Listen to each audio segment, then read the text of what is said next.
I'm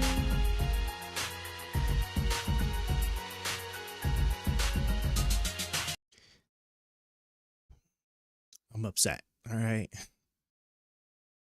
Every time every time I take just a couple of days, right? Things act like they don't work no more. I can't even understand why. Why my drives don't even want to connect. Oh, Jesus Christ, bruv. It's all right. All right. A lot of other stuff I needed to work is working, so that's all that matters. That's all that matters. Okay. That is all that matters. So, we're back. And I think without much really else to talk about, I think we could just go ahead and we could just get started. Cause I don't just looking around making sure, right? Everything I need to work is working. Um Maybe I do somehow, some way need to fine tune something. I don't understand. I changed nothing. Like I promise you I changed nothing. And it's acting like it's really acting I'm trying to like encode the world or something. I don't get it. I don't get it. I don't understand it, but it's whatever. I just need to hit the lottery. You hit the lottery and then I can just relax. And, you know, it reminds me because they say like 100% of the shots you miss are the ones you don't take. But I don't know if that applies with gambling. I don't know if the purpose of that statement. I don't think it was meant to be applied to gambling. That'd be a huge problem, wouldn't it? Yeah. Or I have no idea. I truly have no idea. I don't understand why it's like freezing up like that. Oh, I'm trying to look for hold on. I'm about to switch over to my laptop in just a second. I'm just trying to see something real quick. Do I really need a description? Not really. I don't really need a description, but GPU one. GPU one. GPU one. I thought they started at GPU zero. Why is this listed as GPU one? I don't know. My GPU has 16 gigs of VRAM. I was only using 6.5. You know, I'm pretty sure I am not encoding 4K. I don't think I'm encoding 4K. I shouldn't be encoding the 4K. I think I accepted to be 1440. Yeah. I did. Is that the. No, actually, I think I am doing 4K. But I refuse. My GPU's like most certainly can do it. So I don't understand why not. Why not? Let me just look.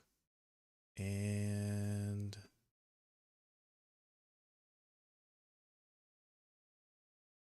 30. Oh, the special resolution. Oh, yeah. I totally forgot about that. All right. Well, look. Anyway, let's go ahead and let's just swap over and let's just get started. I'm sorry. I had to really like look into that. But before I do, let's just like just give some quick updates here. All right. So I'm back now. Right. Won't have much to. I don't have anything I can think of coming up that's going to keep me from being able to stream. In fact, I think like starting next week, I might even be able to stream a little bit earlier. At least on the weekends. At least on the weekends, I'll stream a little earlier, you know? Man, sorry. It's looking good. It's looking good, you know? So this is like the final stage of my hair, okay? For those of you that have been like tracking with me on this journey, right? That was like what? It was like 2 iterations of 6 months, no haircut, or 6 to 8 months. Somewhere around there, right? And then I do 1.5 as like the starting cut. 1.5 is still a little too low, but by doing 1.5, I'll let it grow out past the 2, and then after that, then I'm cutting it from that point forward, down to a 2, and then that's when the waves will really stick in and hit. So I'm excited. I'm excited to finally got it coming in. I wasn't honestly, I kind of prefer looking like a bum. It's more fun to me like that way. But yeah, other people disagree, or other people just stare at you weird. I understand. I understand why, but I like to live free spirited, so do what I want.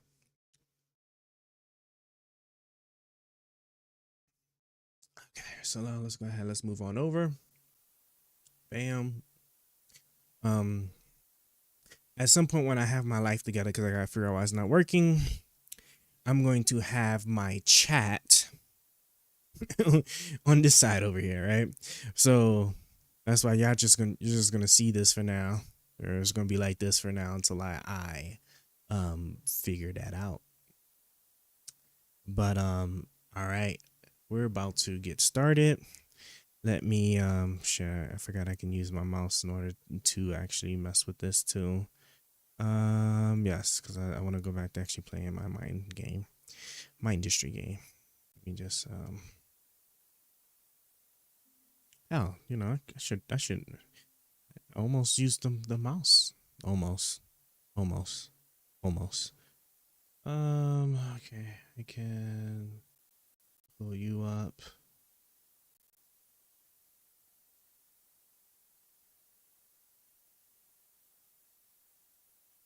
And I am going to, I hope this works. I hope this works. Because the only thing I just was not, what I don't know is I don't know if two apps can use the microphone at the same microphone at the same time. We're going to find out. We are about to find out. We're going to see. Let's see.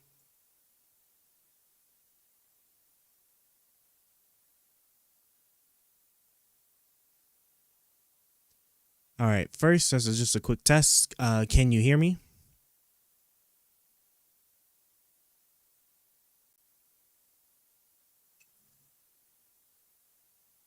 Loud and clear. Everything's good on my end. I forgot to put my headphones in. Loud and clear. Everything's good on my end. Oh yeah, so you can't hear me. Okay. I can't help the slight delay. Um I'm still trying to figure that part out. I just don't understand like how their like desktop application works, right? So first off, it's already pretty cool that I'm even having it work like this, cuz back when I originally first started this, what's it called? The damn voice thing did not work on did not work. Oh, is that my Elgato? I'm glad it is. I'm glad I put my headphones in. I did not hear that monstrosity of static. And that's got to be like some wiring or something. Hold on a minute, folks. Let me fix that. The compressor does that, but you know what? Yeah, we'll throw the compressor on. I'll put the compressor on, right? And noise suppression. There we go. That's look at that. That sounds that already clears that static up. I actually forgot all about that. I don't know why it's doing that. It might have something to do with my wiring. I don't know if I don't know, like maybe the HDMI cord is like touching something in my jungle of wires. It probably shouldn't, and that's what's like jacking it up. But I have no idea. Um, but we have that. Okay. Yeah, it threw me off. It threw me off. I mean, the fact that I was able to hear that tells me that okay, so the AI thing we know is good. Okay, yeah. All right, cool. Let me just start her back up. So yeah, like the desktop application, they didn't used to have desktop application for it. It used to only be cell phone. All right, can you start us off with a topic to go into, and then we'll pick it up from there.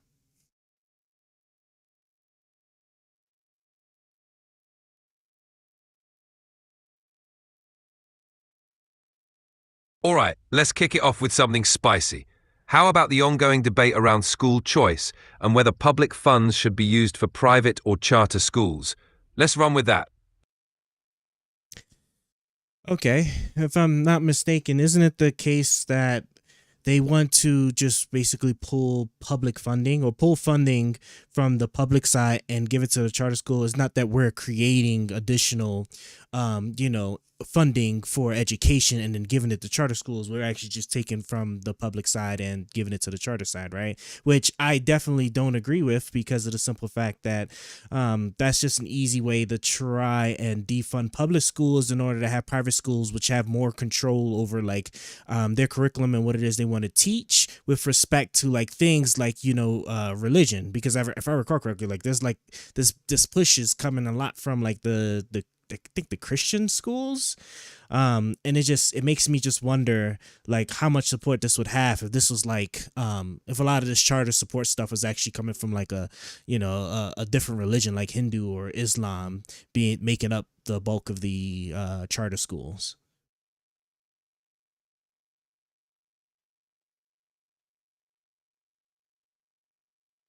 I hear you, but let's not ignore the fact that school choice is about giving parents the freedom to choose the best education for their kids.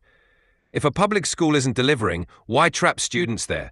Using public funds for charter schools or private options is about competition and raising standards across the board. And it's not just about religion. Plenty of secular charter schools thrive.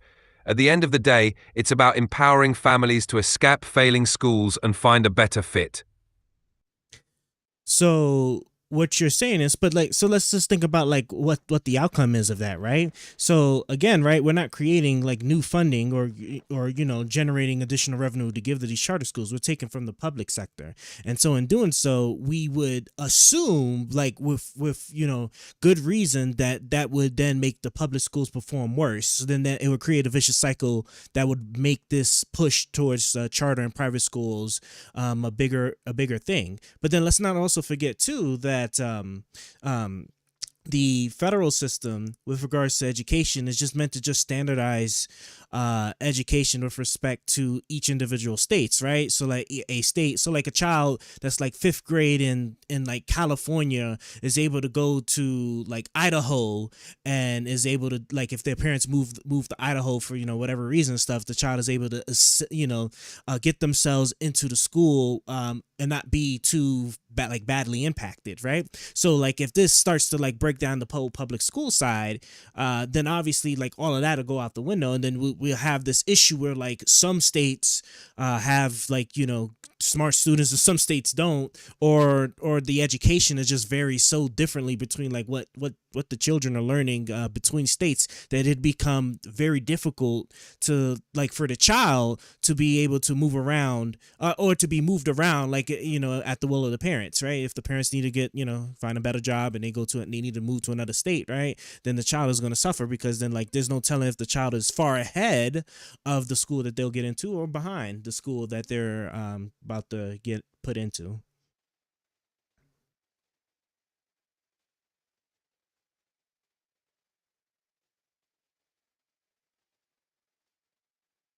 I get where you're coming from, but let's keep it real. Yeah, one more level. Competition can actually drive public schools to improve. When they know they have to step up their game to keep students, it can lead to innovation and better outcomes for everyone. Plus, the idea that charter schools are only about religion is a stretch. There are tons of secular and specialized charter schools focused on STEM, arts, and more. Parents deserve options that fit their kids' needs, not just a one-size-fits-all system. If public schools are worried about losing funding, maybe they should focus on why parents are looking for alternatives in the first place. So shouldn't the goal then be to improve these schools instead of putting them in what would be a spiraling compromise? Because we could always just try to like fix the public school system and make improvements into it. Although let's also be clear too that with regards to the public school system, I want to say that the states are the ones that control most of the curriculum, right? Or as far as like the education stuff, right? The federal government just provides funding provides funding to like K through 12 for like stuff like, like I think like children's school lunches or like disabilities and stuff like that. They don't even like, besides just setting some like general guidelines for standards, like I just discussed earlier about allowing children to be able to move between states. In the end, like this is actually going to be more of a problem for the individual states. So then again, right, this would have an unequal impact across the board, right? Because like we would be taking funding from the entire program, and some states will fare off better than others based off of their funding. So why not just reinforce the public school system and actually even maybe generate additional funding if we want to also push the charter school versus taking it from the public school side.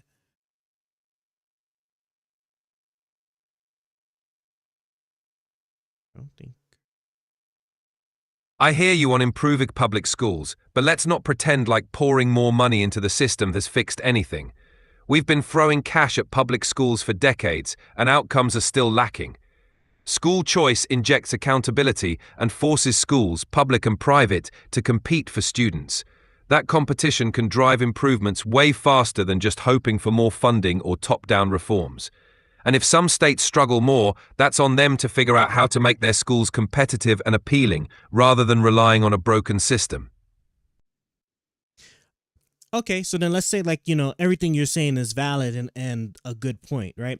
How do we prevent a a spiraling situation where some states are adversely impacted versus others, right? Like I said, that doesn't address the consistency problem that we'll have across states when it comes to like the level of education we can expect the population to have, right? Just like how we have like college systems that, like if you got like somebody that went to like one of those community colleges, right, and then you put them up against like somebody that went to Harvard, right, there's a general belief that they would, that the job sector would probably prefer the one in Harvard, right? Wouldn't we just have now that situation with the public school system, the whole K through 12 thing, if we try to sit there and start pushing charter schools without try to make sure that we adequately improve the outcomes of the public school system?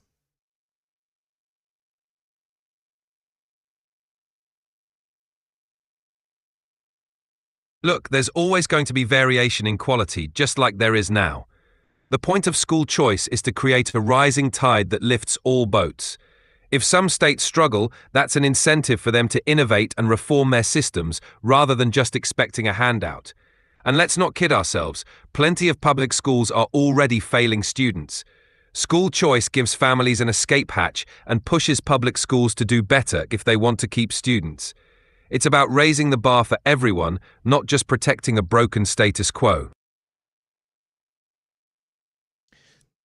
Okay, so then tell me, how do we also then prevent these charter schools from overreaching too far with regards to their curriculum, right? Because they'll have less control. So then, like, what happens when like these schools start to like really push certain ideologies, certain religious ideologies? As in fact, how does it even work with regards to the federal government providing funding to charter schools, and then a charter school adopts like a more heavier I guess like religious foundation, right? Because wouldn't that begin to like hit the questions of separation of church and state if the federal government begins like favoriting charter schools versus public schools, and the charter school has like some kind of like religious thing, whatever it's called, religious curriculum.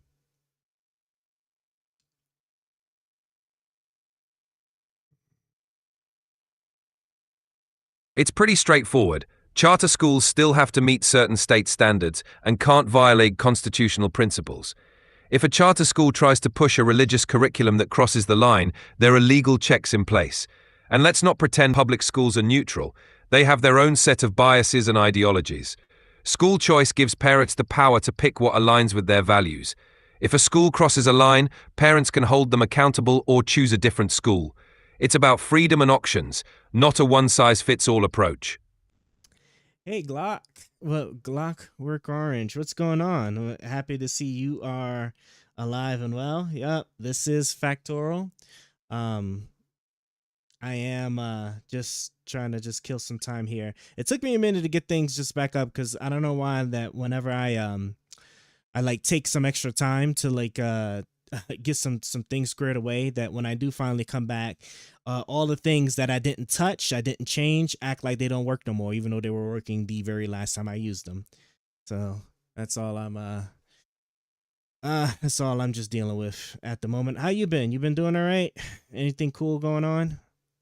I got those episodes. What I got all of season 1 for The Last of Us that I'm going to watch relatively soon. I just got to put it on my calendar of things to do, because I get sidetracked really really easily. Damn, the titanium's over there. No, I could use titanium over here actually. Yeah, I could use titanium over here. Come on. 46. Hopefully you're still there. Oh, okay. I think this should be good here. Make sure Ooh, I need silicone. I'm not making any silicone. I certainly need to do that. Oh, but you know what it is? I have the other launch pads. Damn, I got the other launch pads launching materials over. I need to fix that. I most certainly am going to. That's the avatar I gave Glock Orange. Oh, interesting. Um, I gotta go get me more silicone. All right, but let's go ahead and just pick it back up. Pick it back up. Hold on. Let me end it just in case there's any issues here. State standards and can't violate constitutional principles if a charter school tries to push religious curriculum. See, I sat there, I got distracted. Didn't even hear what it was telling me. If a charter school tries to push a religious curriculum that crosses the line, there are legal checks in place. And let's not pretend public schools are neutral. They have their own set of biases and ideologies. School choice gives parents the power to pick what aligns with their values. If a school crosses the line, parents can hold them accountable or choose a different school. It's about freedom and option and not a one-size-fits-all approach. Yeah. Interesting. See. I'm just trying to like fix some other stuff here. You know something? Let us actually do pull it up. Let's do pull it up. See, now it's gonna have me actually. I'm just curious. What is the state? What is the state of our school system? Man, I wish my microphone wasn't in the way of my keyboard here.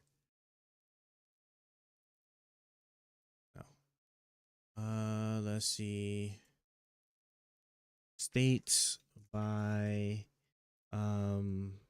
education.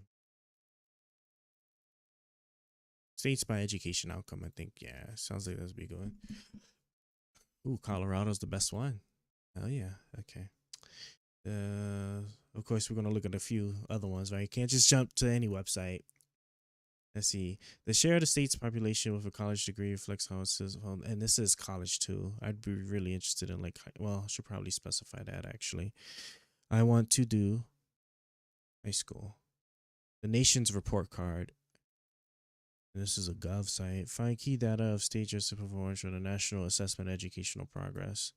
Assessments. Okay, this actually sounds almost exactly what I'm looking for.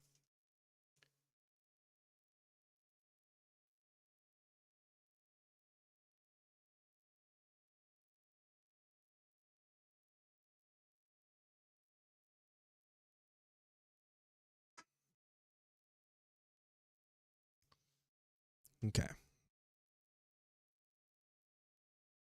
Let's see. So grade 4, mathematics. 2024 National Public Average Scale Score. Whew. Damn. I ain't not gonna lie, that's pretty bad. That is actually pretty bad. I feel like it's pretty bad. 0 out of 500, and it's a 237. So it's not even half. Jesus Christ, bruv. When I have children, I'm gonna have to work so hard to make sure they don't end up stupid. And it's gonna be hard because I'm kind of stupid. to a degree. To a degree. Okay. To a degree. Um Damn, son. I have a lot of work cut out for me. 30 jurisdictions, 14. Let me see New York. New York is about 234. Where's Texas? 241, a little bit better. Okay, okay. 243 for Florida. You know, I wonder if it's 233. There's only a couple of points off the national average. I don't. Okay. Average scales. Can I see at or above basic? 76% is at or above basic. Okay, I mean, that's not too bad. Let me go back to this and let's actually do, let's say grade 12. Let's say, like, you know, your redeeming factor. You got to be able to, about half. That's not good. That's not good. Oh, we don't even have data for all these states. 145. That's kind of bad. 159. 156. Florida is Florida. 149. It was lower. This is mathematics. What about reading? 287. Idaho. Damn. You know, maybe there was a reason why I subconsciously had picked Idaho. Idaho seems to be killing over here. New Jersey 292. I mean, it's still, the score is still pretty bad. Like, for a country like us, I would have liked us to have been like at the like minimum 350 range on a scale of 0 to 500. I feel like we should have been at like a bare minimum of 350.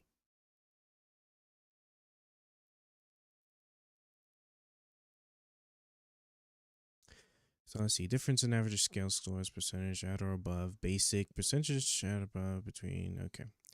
So score at or above basic, at or above proficiency. Connecticut. Connecticut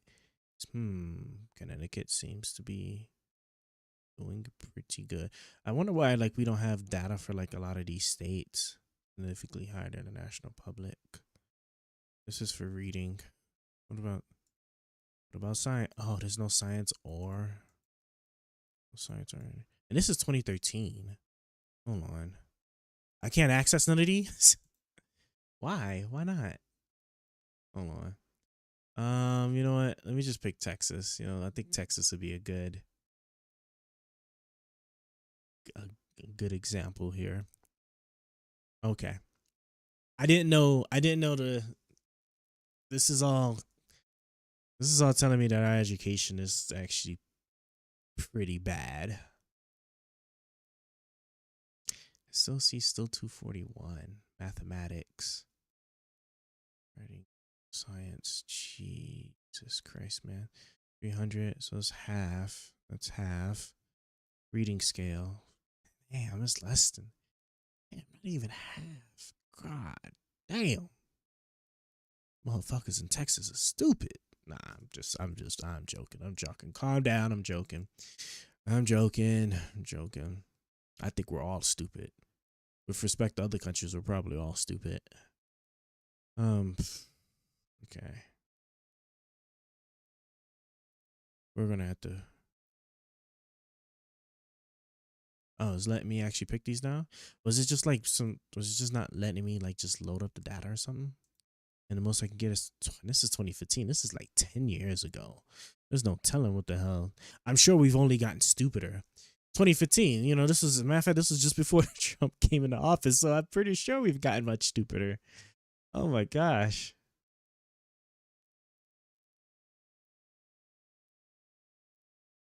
Of 300. I'm looking at these numbers and it's not looking good.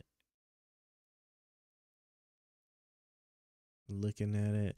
Oh, and it's not Factorial, it's Mindustry. I've never played Factorial. It never really seemed like something I'd be interested in playing.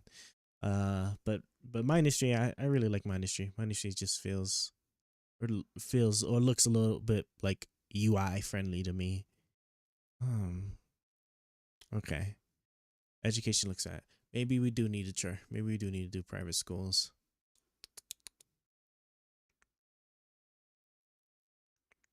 why is why is our education such why is let me give it a general Google. Like why is the US education system so bad compared to other countries? I just want to say it's just a matter of just like curriculum. I think what it is, so here's what I think, okay? So misplaced priorities. I feel like we could there were some good initiatives like like starting children in education early. That's why you had like pre-K and whatnot. Um but if I had to guess, I think as the world was becoming smarter and we started having access to more technology and stuff, other countries were pushing up like that the education levels. And by push up I mean like what let's say like 50 years ago, what you would have introduced um what you would have introduced at the 7th grade level, they probably started introducing at the 5th grade level, is what I'm assuming is what started to happen that the rest of the world doing. And I feel like that's probably something we didn't do. And so then what ends up happening is that once you have these um once you started having like a couple of generations that went through that system, and then things changed where they tried to like up, I guess you could say, up the ante with the education system as best they could. You have the situation where like for the kids that might be struggling in school, the parents aren't going to be they're not going to be much of a help because the parents are not going to be too familiar with the curriculum, I think. Right? Am I structuring this right? I do feel like the students, yeah, no. I feel like I'm structuring it right. Right? Yeah. Because there's no telling, because you got to think too, right? Like you would have a couple of generations that were in like lower productive jobs. So like with like factory workers, or just like general retail, or basically stuff where like hard intellect isn't needed. And by hard intellect I'm talking about like calculus, calculus, algebra, um or a deep thought into like certain kinds of like reading techniques and concepts or whatever.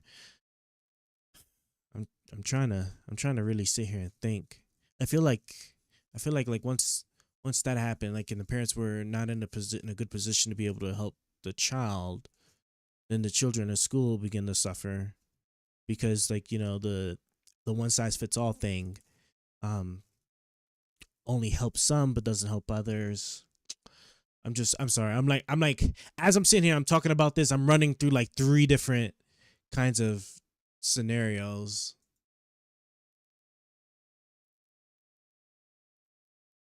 Like running out of like three other scenarios on like what could have happened.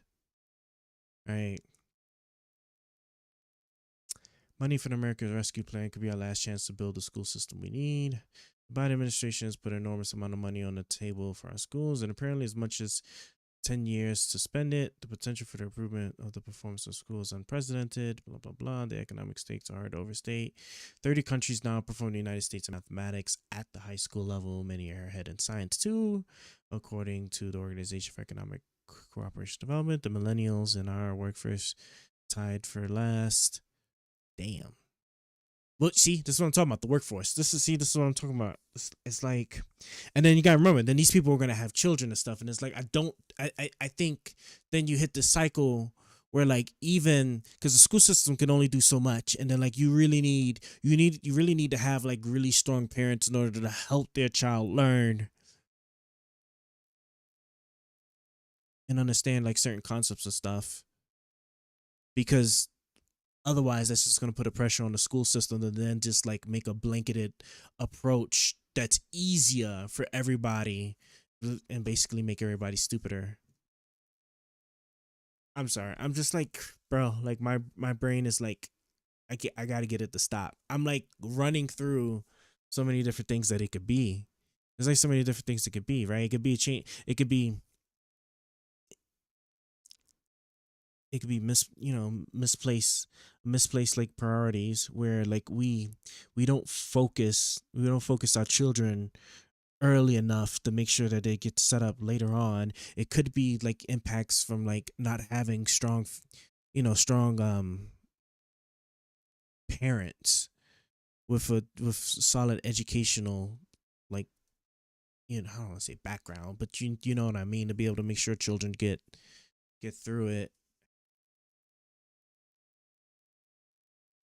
And then I understand, like, some people might argue like environmental stuff. I try to stay away from the environmental stuff. That could be, like, that could be the case. And I think there's been research of things like, if you actually reduce like, I think like the education period in a day to like allow for like more, like basically like physical stuff. I think like there was like a study done in some country where children began outperforming, like certain academic metrics in that type of environment.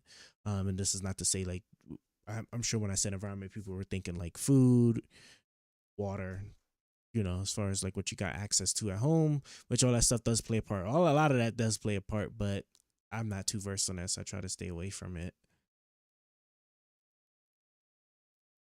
The worst educated workforce in an industrialized world.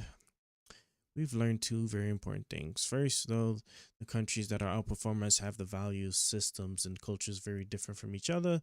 Most of the strategies they have used to get to the top performance while increasing equity are very similar. If that is true, then see the equity thing.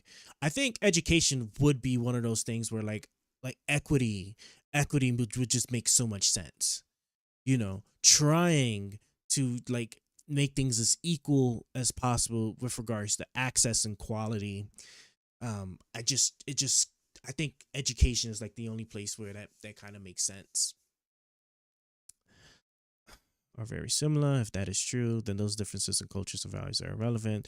There is nothing standing in the way of using their strategies. Second, the most important thing that distinguishes education in our states from education in these other countries is that all of them have systems of education that hang together, systems that are coherent, in which each policy supports the other policies at every level of the system, from the classroom to the top of the Ministry of Education. With rare exceptions, we have no such system.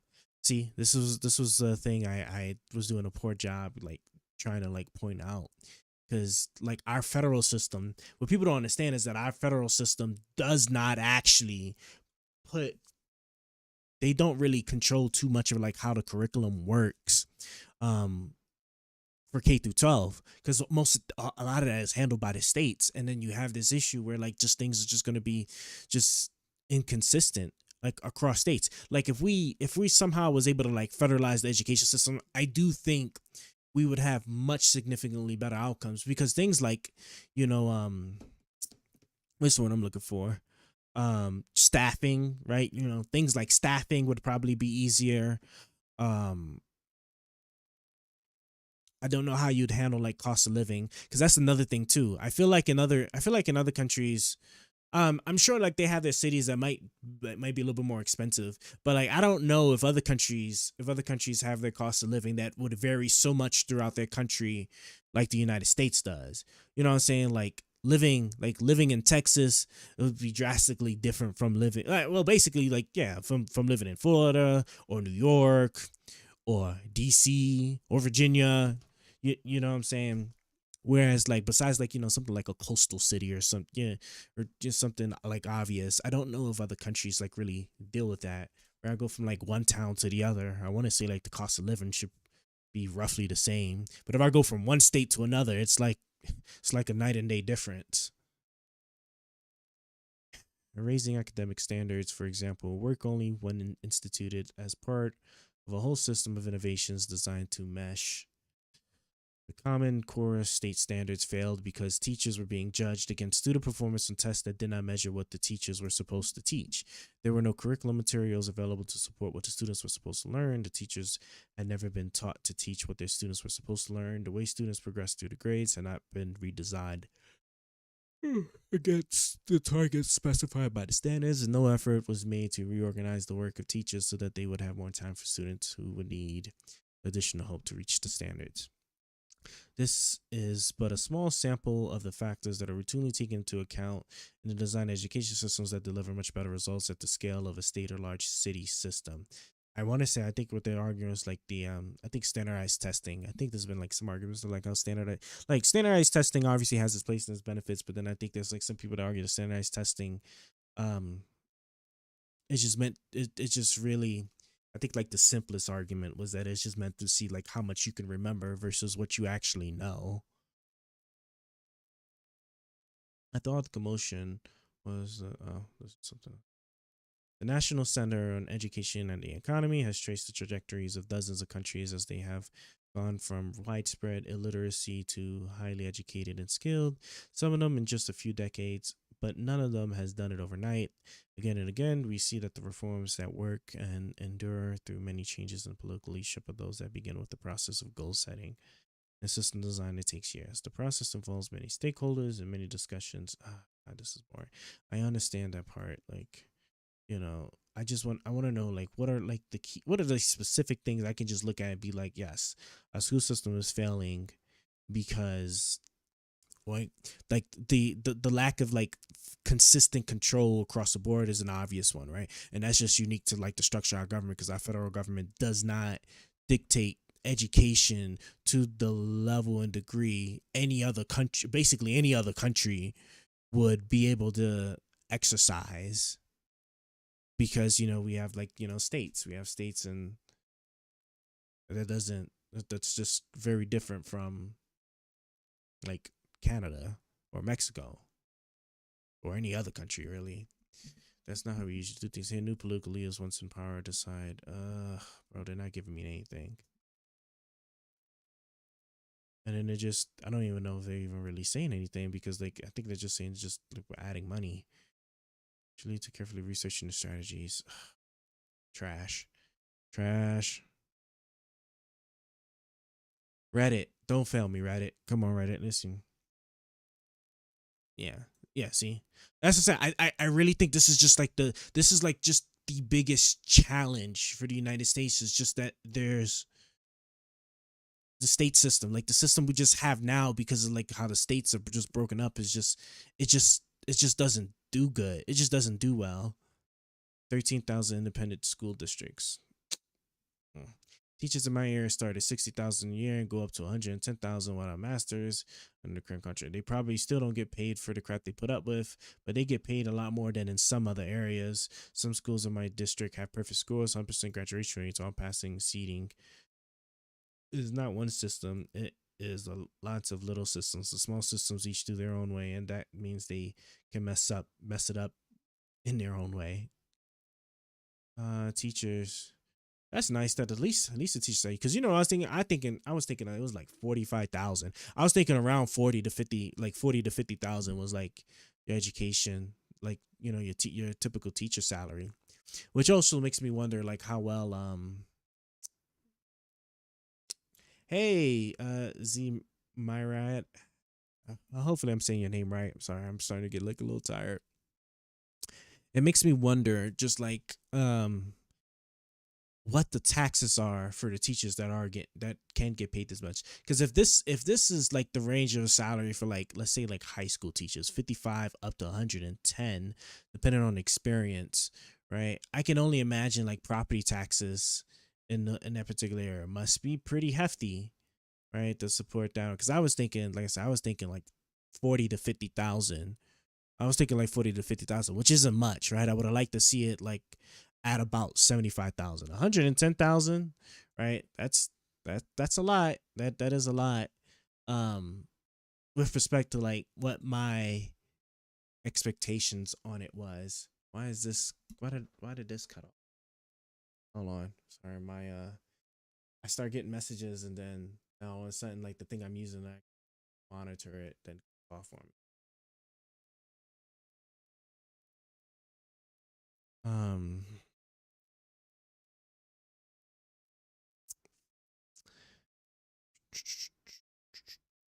but obviously, like the I think like if we could just make sure the teachers paid well, if we could just have it where teachers get paid well just across the board in any state, then oh, I wonder if my old tablet. I'm have to look at it. Yeah. Anyway, I'm sorry, I got distracted. If we could make sure teachers get paid well across any state that they could work in. Like the hope is that like we can get a surge of people wanting to be teachers and get good teachers. Good teachers lead to like very good outcomes. Let's see.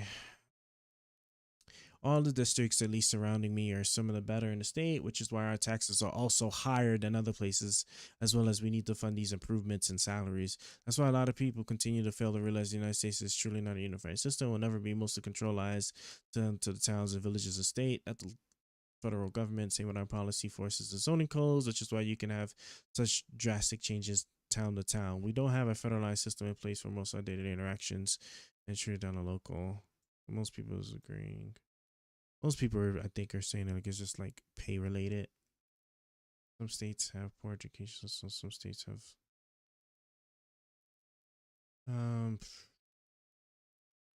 Okay, this is not going to give me quite what I'm looking for.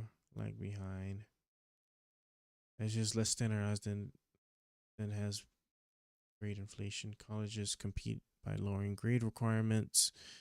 This getting an A becomes maybe that could be it. I think they're about to sit there and argue, which that's what I was saying, right? Let's see, that's crazy. See, I knew I was on to something. It's just I suck so much, and that's why I'm doing this, like to learn just how to articulate the ideas better. The ideas is there, right? My intuition is there, but like for the life of me, I just can't. I can't speak it properly, right? And when I do, I'm just sitting there and like I'm not allowing my mind to like just focus on that idea because I'm immediately thinking about like two other ideas as I'm trying to speak or explain the one idea, right? Like I was saying, like when like the pressure that the schools will feel, will sit there and try to like bring down the curriculum to be more not competitive, but like to allow more children to be able to compete or make it through, and that becomes a problem. And I was looking at that from like a K through 12 area, right? So then I guess then it becomes heightened on the colleges side, because I could imagine like maybe like your community colleges or something, which I would argue, if I was to be honest, I would argue that could potentially be a good thing, because there isn't like such a barrier. Because if you fail, like basically like if you don't perform all that well going through the public school system, it's like basically you get another chance. And like hopefully the college, because colleges would be in like in a much better position to like kind of basically bring you up to speed, because the public school system kind of failed you, just because like obviously the colleges like require tuition, actual funding and whatnot, so like they can put the resources in place. Community colleges might even be a good place for that too, right? Because I think community colleges is even more state, like more state connected, I believe, or maybe more. It might be more local government connected. So like maybe there's that. But if we sit there and if we just require higher standards, and we don't make sure we have a system to ensure that the students that don't make it have a pathway to recovery. Because I mean, if you think about like let's say if all colleges across the board required you to like have a B average, and you as a C student, right? I mean, then you're basically you're shit out of luck. Like you're literally shit out of luck. There's nothing you can do, and to me that would be sad.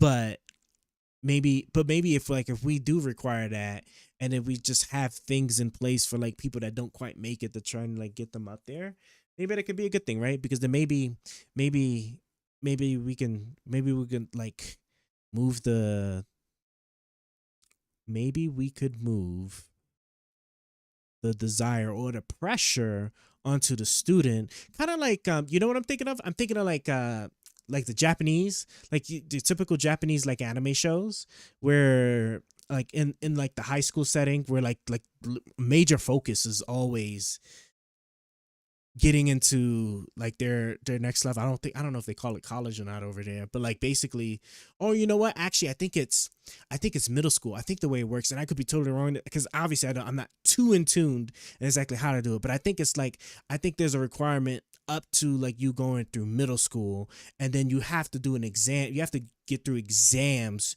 to be able to get into a high school choice that you want. And of course, I'm like kind of translating it into like my Western or US understanding. Okay. And it's like a huge deal. At least it's always portrayed that way, at least in the animation, in the animes and stuff, right? But like I feel like if like maybe if we like adjusted the culture where like we had our like the students maybe being more focused on achieving higher or achieving better educational outcomes because of the promise or the outlook of that post high school. I think maybe that could potentially help a lot. I don't know as much as like maybe starting at in middle school, but maybe high school. I think high school.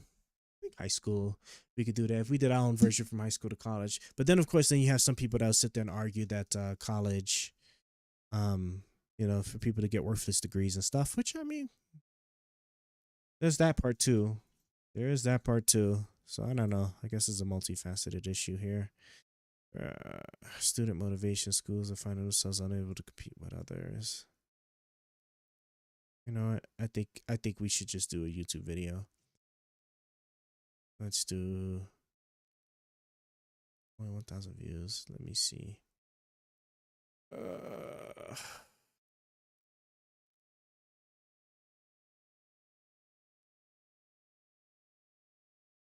This is what is.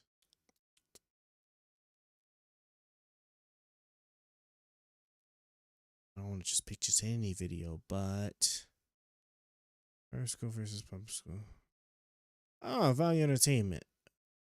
No, I wanna actually have like my first video take on this, to not just be full of just some jaded take.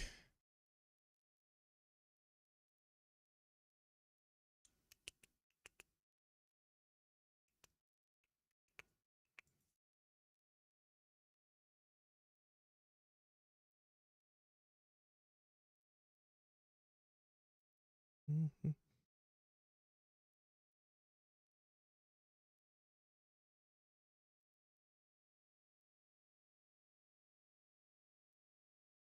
Here we go. And this is from 2 years ago.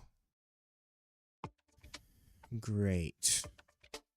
Sex education is an economic justice issue. We could have kids learn more in school if we raise standards. We understood our curriculum and we were basically thrown a curveball. I don't think it was matched sort of level of expectation of the position.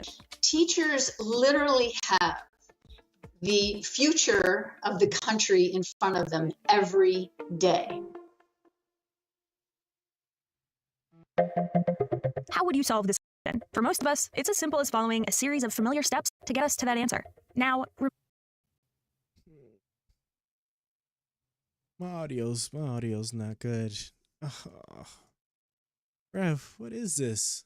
I don't understand. Why? Hold on. Let me try something real quick. Could I?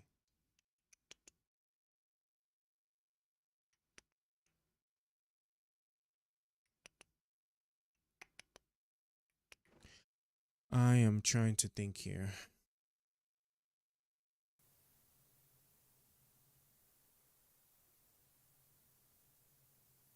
Do I just accept the static for right now? I'd have to figure out at some point. I'd have to redo the wiring to figure out, because I feel like it's the wiring. It would have to be the wiring. Let me see if this. remember this. This is how students under Common Core were taught to solve the exact same question. First adopted in 2009, Common Core was an ambitious initiative. Huh. I wonder if it's actually. I wonder if that's stuttering.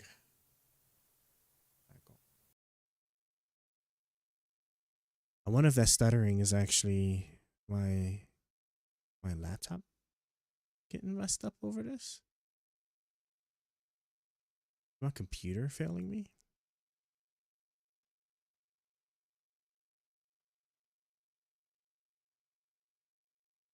to revolutionize the American education system. 41 states, the District of Columbia, and 4 territories signed up to participate. National leaders from Bill Gates to President Obama supported the idea of the Common Curriculum, and it cost an estimated $15.8 billion.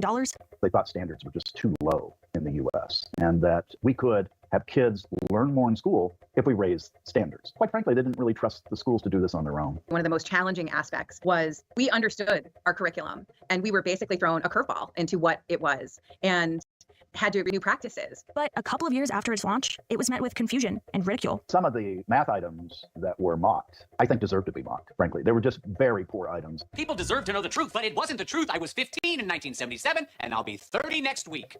I don't think that math checks out. I don't get math. I went to school in the 2000s, and we were taught Common Core. All of a sudden, parents were having to help their kids with math homework that they couldn't quite grasp because they hadn't been taught math that way. So how can the U.S. fix our lagging school system? Can a common curriculum work?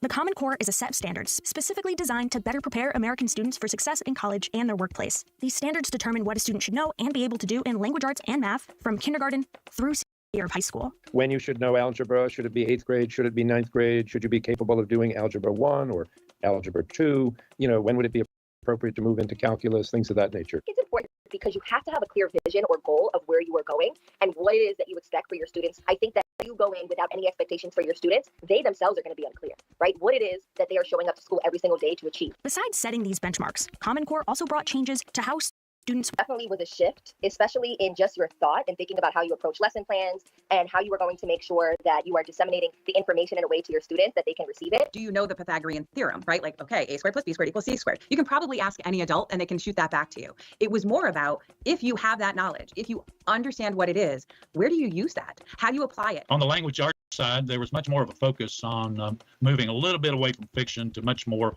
focus on the critical thinking using real life documents like studying Hamilton papers or something like that to really understand what was going on at that time of the revolution. There were 2 main reasons why the initiative received so much support in its early years. The first was fear that America was lagging behind other countries in academic performance. In 2009, the U.S. showed middling performance in reading and science and scored below average in mathematics, compared to the average score among OECD countries. The idea was we're going to hold schools responsible for teaching to a higher level and then test kids to see whether or not they've attained that higher level. The second reason was that the Common Core allowed different states to accurately compare their academic performances by having a uniform standard for education. And while one state might now say, we're doing a great job of achieving our standards, but these standards are very low, and another state is saying, we're not doing as well as we'd like to be doing in achieving our standards, but they're very high, this makes for a confusing conversation. With these intentions in mind, 2 nonprofit groups, the Council of Chief State School Officers and the National Governors Association, developed the standards. Achieve, a nonprofit education reform group, as well as various teachers unions, including the National Education Association and American Federation of Teachers, joined in to help the process. So when they got together in 2009, what they did first is they had a memorandum of understanding that they had states sign on to. And it basically said, okay, we're going to go write these standards. You don't have to accept them now, but can you at least say you'll be interested in looking at them and might accept them down the road if you find them to meet your needs? And over 45 states signed on to that memorandum of understanding. We made sure that we were having K-12 teachers talk to freshmen, sophomore professors to make sure we knew what post-secondary was expecting and making sure we built on those expectations from K through 12. Since Common Core was a state-led initiative, the federal government did not play a major role in developing the standards. However, it did play a role in the Obama administration's Race to the Top fund offered $4.35 billion in grants for states agreeing to adopt any college and career-ready standards. We will end what has become a race to the bottom in our schools and instead by encouraging better standards and assessments. Now, this is an area where we are being outpaced by other nations. It's not that their kids are any smarter than ours. It's that they are being smarter about how to educate their children. In fact, we were hitting bottom in 2009, 2010 in the Great Recession. And so states were desperate for money. The Obama administration put together a recovery package for the states, but one of the requirements was they had to have adopted college and career readiness standards, which is a code word for Common Core. This was seen as Obama administration support for Common Core, and that's not an unfair accusation. Facing minimal resistance, it seemed as though Common Core would be a guaranteed success. We had a meeting in 2010, have all the entities sign off on the adoption of the Common Core. We had unanimous across the state agreement because so many Kentucky teachers had been involved in giving feedback and writing the standards. But a couple of years later, things took a turn as the efficacy came into question. It also didn't help that the Common Core became the subject of ridicule by parents and the media unfamiliar with the concepts taught under the new standard. A lot of parents were getting homework that came home that they just didn't understand. They thought it was bizarre. I went through Common Core with my kids, and I remember looking at my daughter and going, I'm not entirely clear what you're doing, so I'm just going to show you long division the way I know it. It wasn't until a decade later that federally funded research was conducted to find out what the impact of Common Core had on students' performance over time. The results were disappointing. The studies range from tiny negative effects to tiny positive effects and a lot of neutral effects. So the one thing we'd be pretty certain of is that Common Core did not have a dramatic impact on student achievement in the United States. Did we raise standards? Yes, we did. Did we raise expectations on assessments? Yes, we did. Have we improved student performance? No. There are numerous theories as to why the Common Core has failed to improve student performance. But the most popular theory is that the standards took away the control from teachers who always have a better understanding of what their students need. The idea that you could dictate curriculum to a teacher or dictate instruction to a teacher from kind of remote control from up above and say, well, here it is that you're going to teach. It's simply unrealistic. Kids are not cogs in a machine. So we say something is going to happen in 3rd grade, but realistically, for some kids, it happened in 2nd grade. And for some kids, it's not going to happen until 5th grade. The Common Core made that really hard. It really threw a huge spotlight that all kids aren't going to learn things in the same path and really started to mark that as success versus failure. Another theory is that those who wrote the standards didn't take into account the financial difficulties of students across America. Studies have shown time after time that children who grow up poor are more likely to have poor academic achievement and drop out of high school. Roughly 10.5 million children lived in poverty in the U.S. A lot of children's needs are not being met within the 4 walls of their school building. And I think that we see that deficit is even bigger for students from low-income families, or we have students of color. As a country, we just have not committed to the underlying problem of student performance, and that is poverty.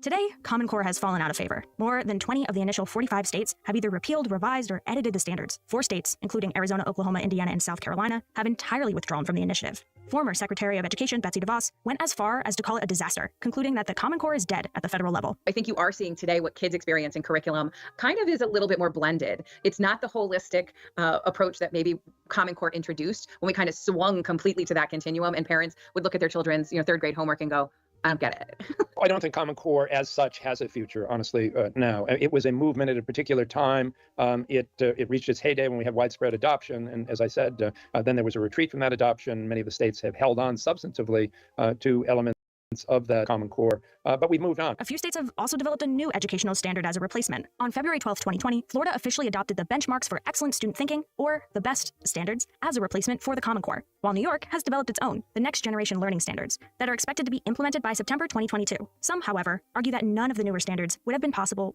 without the work of Common Core. That the states have come up with, where they claimed they were different from Common Core, they're really not that much different. In fact, some states just basically took the Common Core label off and then slapped a new label on the package. So the Common Core is not to go anywhere. I feel confident in saying that. What I think is probably going to happen is the continued evolution of the implementation of the Common Core. So the standards themselves will probably continue to exist and be anchors for our What both supporters and the opponents of the original standard do agree on is that Common Core was an initiative doomed to fail from the start, mainly due to its politicalization. There were people who opposed standardized testing. They tend to be on the political left. They didn't like the Common Core test. It was this left-right coalition that really doomed Common Core politically. It wasn't necessarily evidence coming out that Common Core was effective or not effective. Once it became politicized, then all bets were off. States that had adopted it began to retreat. People began to relabel their standards, even if they were essentially the same standards. They didn't want the label Common Core because that had become politicized and identified with a political party or a political leader, and the thing began to fall apart. While the Biden administration has not yet explicitly commented on the matter, experts believe that the federal government will continue to not involve themselves in the future of educational standards. I don't think you're going to see the Biden administration enthusiastically embrace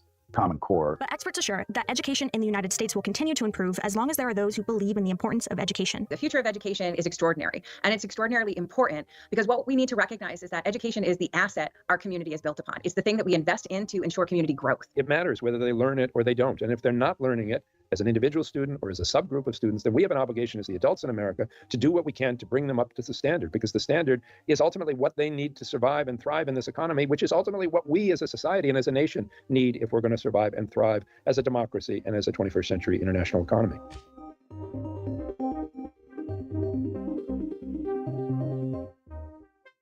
So your answer is really good at -0.6.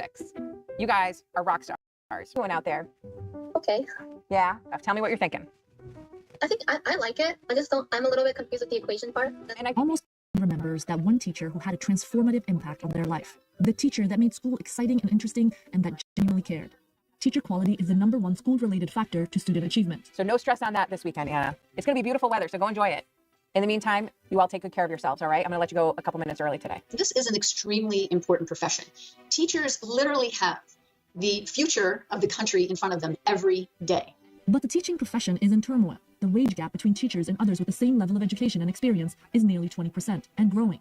I think I'd be remiss to say I haven't had that moment where I was like, I could probably double my salary if I left and went elsewhere. I've never been really tempted enough to actually pull the trigger. And I really love what I do. And there is no other job like this. In some areas of the country, up to a quarter of teachers leave the profession annually, and about 1/5 of the workforce has to resort to a second job. The pandemic is likely making things worse. The exodus of some of our best and brightest teachers is that they realize they can't sustain a life that they had dreamed of. So why are teachers paid so little, and is there anything that can be done to change that? Hey guys, how's everybody at home? I see everybody's finally here. It's all good. This is Kate Diaz. She's a math and statistics teacher at Manchester High School in Connecticut. She's been working here her entire career, nearly 21 years. I came to teaching late in the game. I wasn't necessarily somebody who went through high school and college thinking, I'm going to be a teacher. I was substitute teaching. I was trying to kind of navigate those roads. And that was where my aha moment was. I was like, this is perfect. Show me one of your first. My first. Okay, let's see. This is fun. This is my first, probably the first contract. Yeah, this is the first. So, 20 years ago, if you had gone through a bachelor's and a master's, you're still entering at 36,000. We have what we call like a slow burn in teaching. So there's this gradual kind of incremental increase that we contractually will negotiate. And then we hit what we call the max. 10 years in, I was probably about 60,000. Now 21 years in, I'm about 90,000. That's considered high in the US. For example, in Mississippi, the lowest paying state, a teacher with 20 years of experience makes around $50,000. The average starting salary is just over $40,000. That's not a living wage in many parts of the country. I don't think the wages match sort of the level of expectation of the position. If you look at a teacher and you say to them, we want you to be a therapist, we want you to be a social worker, we want you to be a teacher, obviously, we want you to have some safety training, and then you layer in the joys of the pandemic and learning to teach online and to teach remotely. But don't forget that we do have the joy of standardized testing that we're going to layer on top of that, and then we're going to evaluate how you're successfully navigating all of the challenges facing the world while you're teaching a kid to read. Since the 1990s, the average inflation-adjusted teacher salaries have remained largely stagnant and even declined in the majority of states. That and the increasing stressful environment have resulted in low retention rates, shortages, and national teacher strikes around the country. In 2018, 375,000 school employees walked out to demand increased education funding and better pay. The full effects of the pandemic remain to be seen, although experts say it's not looking good. The movement Red for Ed was all about saying we need to pay attention to who the teachers are and to what they're doing. So what I've gotten so far, right? Like, first off, I was right that the oh bro, what is, hold on, what am I getting a leak? I'm getting a leak. Bro, what the hell? Okay, let me pause this. Bro, what's leaking? Oh, it's this damn thing. It's coming from there. I bet you it's coming from, okay, hold on. Let me think about this. I don't have to worry about the ones heading to the base, right? Because they're just gonna be added in. This, on the other hand, though, I do need to fix this. So that's because of that. And then I just simply right there. But what I don't get is why that's not happening to the purple one. Is it because it's going in an opposite direction? Could that be like an actual legit like bug difference or something? Sorry. But oh, yeah, of course. Right. Okay. So oh, and then I need to man, lovely. Let's see. Bro, I can't when it doesn't act the way it's supposed to. That's the stuff that really can get annoying sometimes. So that way, yeah, that way I can shut that down. Go here. Okay. Now, back to what I was talking about, right? So, right, very first thing was like the whole like standardized testing thing, right? Like I was saying, like, since it's not like consistent across the board. Well, since like the resources aren't consistent across the board, I didn't mean to talk about standardized testing. I'm talking about like resource allocation, right? Like some states just have more resources than others, and that can just lead to like a huge disparity between like, some group of students versus others. Was like the first thing. The second thing was like the salary, which I think is what the thing they're going on right now, which was like the teacher salary, which was which I told you was going to be like a big, was going to definitely be a big part of it. I'm just trying to, And then I like that the states are not the states are I guess getting away from like the I guess what did it I whatever whatever that core word was, but like getting away from like the whole standardization thing, because that whole thing with trying to tell students, or sorry, trying to like that glove approach, like I said, that one size fits all thing, it just doesn't work. It just doesn't work if you're going to be in a place with like varying levels of resources.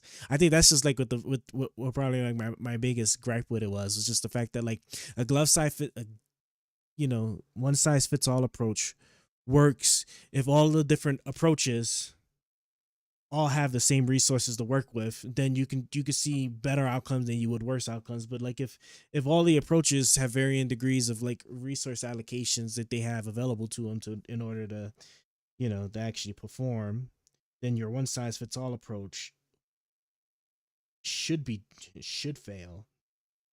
Do I really want to waste my oil? This is oil. I feel like that oil could be important later, so I'm just skip over it. Yeah, I'm just skip over it. Yeah, I can always put the titanium thing over that, so I don't have to worry about it. But yeah,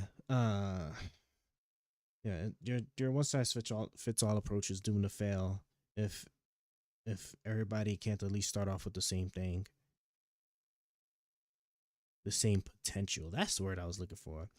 If everybody cannot stay with the same potential to get, to achieve a certain outcome, then having everybody adhere themselves to like the same guidance or standards would probably be problematic, which would probably be an issue.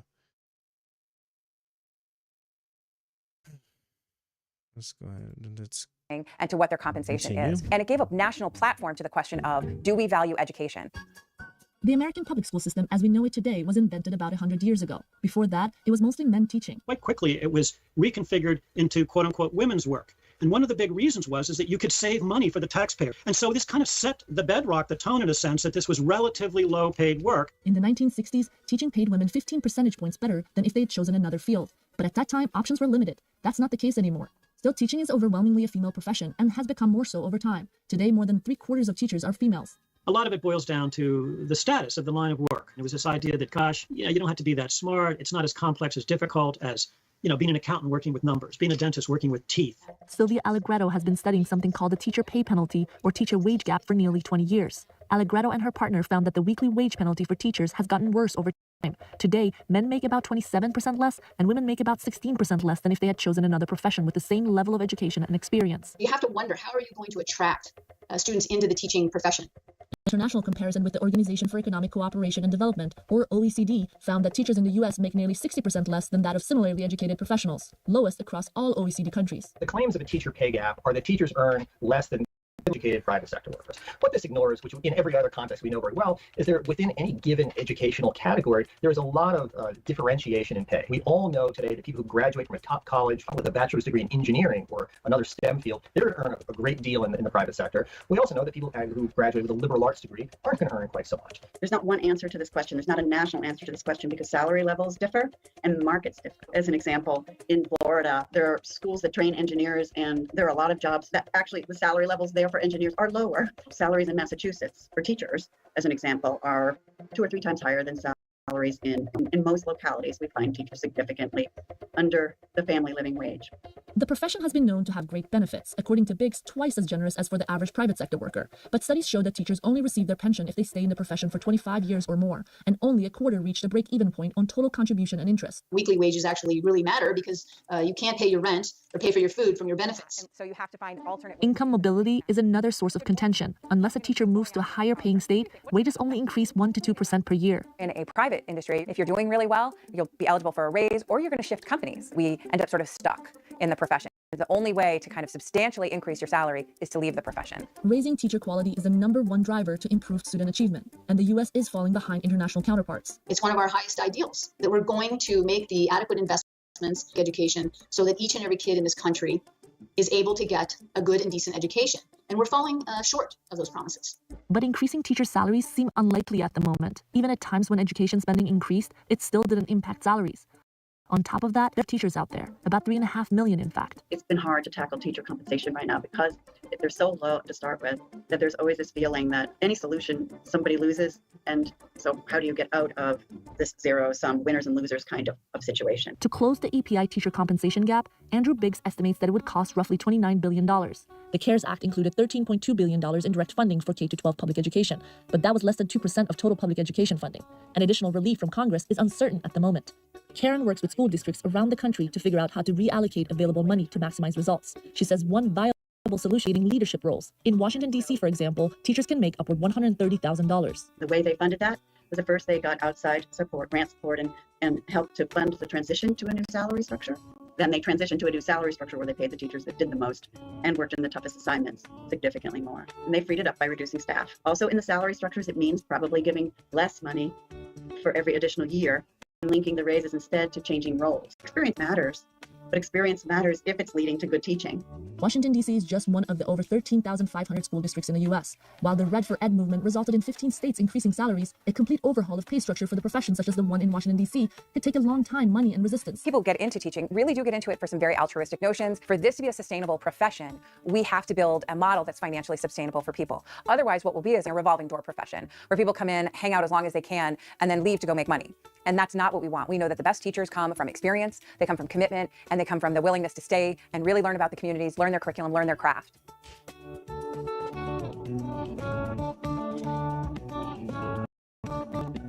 Sex ed in the U.S. is kind of a joke. Take, for example, this clip from Tina Fey's Mean Girls. Don't have sex, because you will get pregnant and die. With the majority of U.S. students reporting they've had sex before graduating high school, the type of sex ed they receive is a big deal for themselves personally and for the economy. Direct medical costs of unintended pregnancy in the United States totaled at least $5.5 billion in 2018, a rise from the 2011 estimate of $4.6 billion. But there's been a debate spanning decades about what information to include in the curriculum. We believe that sex education is an economic justice issue for the ability of giving young people the determination over their own decision-making as it relates to family. How the hell did we get the sex ed? Why is sex ed really being discussed? Like, I mean, like, I get it. I understand, sure, but I'm just trying to, I'm sitting there like, hold on. I guess, you know, if you don't want to have the children to get hold because they had unintended pregnancies before they even graduated high school. I mean, yeah, I get it, but that's more so the parents need to, like, kind of, like, handle that. Parents, teachers, and students debate the U.S. education system. Advice.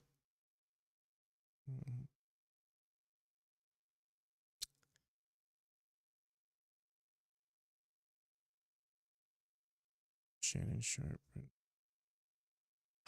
Do I really want to go to? Only way I'm gonna, like, maintain my sanity through this.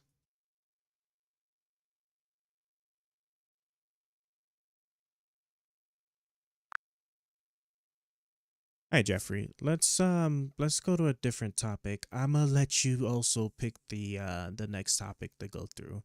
What do you think we should discuss?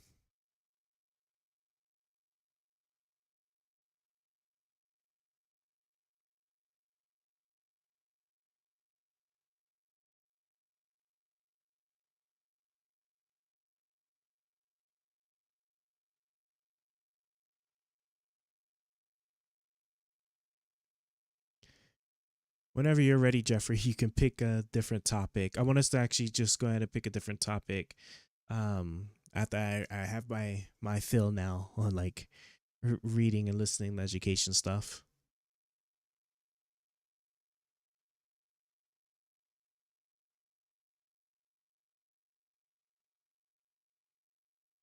Got it. Let's switch gears. How about we tackle something like healthcare reform? There's always a heated debate around whether the government should expand public healthcare options or if we should stick to a more market-driven approach. What's your take on that? My take on that is, honestly, it's a bit difficult with respect to healthcare, just because, like, the change or the things that I would really love to see are impossible with the way healthcare is rendered throughout the world, because even if we were to do something like a universal healthcare system that would benefit lots of people, then innovation and and all of the cutting edge stuff or cutting edge capabilities that the healthcare industry here in the US is able to like pump out would be like heavily impacted. So I don't know. I'm like kind of in between with it. Well, it's not that I'm in between with it. It's just that I really don't think there's any solution for it. And we're just going to be stuck with the system where, somebody's dying and like there's like some type of medication or some type of product that's X amount of miles or feet away. And if they don't have the money to afford it, then we just let them die.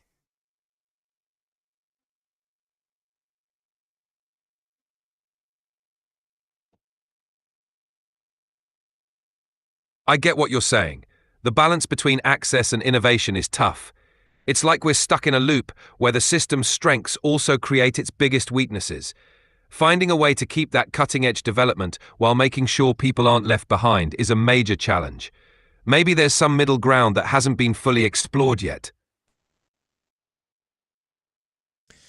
And and what middle ground could that possibly be? Like we can't like if we was to sit there and we was to adopt an approach like let's say like the other countries that have like universal healthcare, right?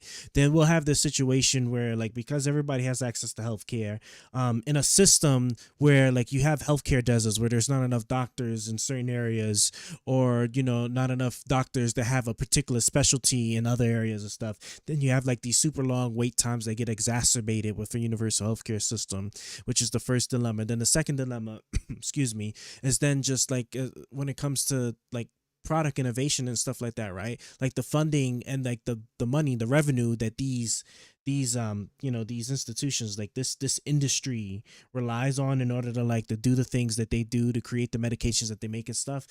All of that gets removed like right out the gate as soon as we adopt the healthcare universal healthcare system, because the biggest thing is that we'd have to control costs, which is like one of the big benefits of a universal healthcare system, is that the government takes a more defining role with respect to like the cost of healthcare for the citizens. So then like we could sit there and control like the prices of drugs and whatnot like other countries do. All of those things are like very, very bad for an industry that uses up a lot of money to sit there and create the products that they create.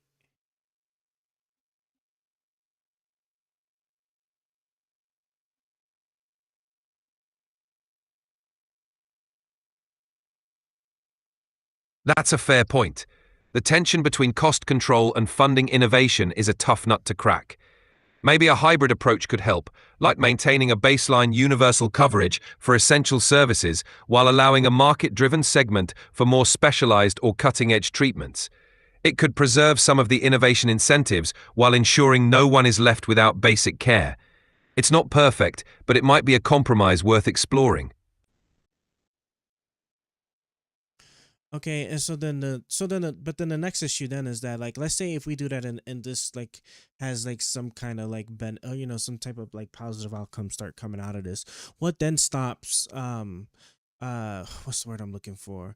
What stops the migration of like these companies from like just moving to another country that does not have like the price controls and the universal healthcare system in order for them to be able to gauge the public for the money they need to create the innovative medical products that they want to have, and then drive up the healthcare costs like across the world, since like you only have like this one cutting edge like medical technology that's being made out of this random country.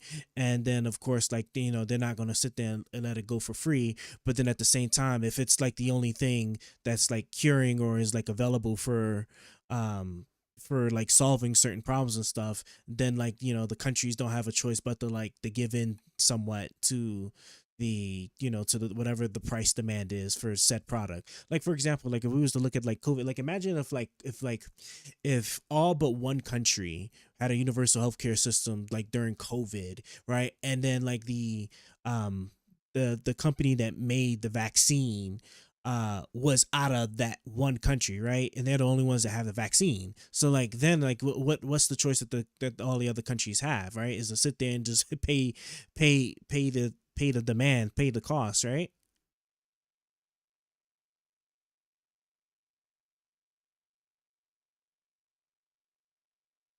Okay, I want to see this.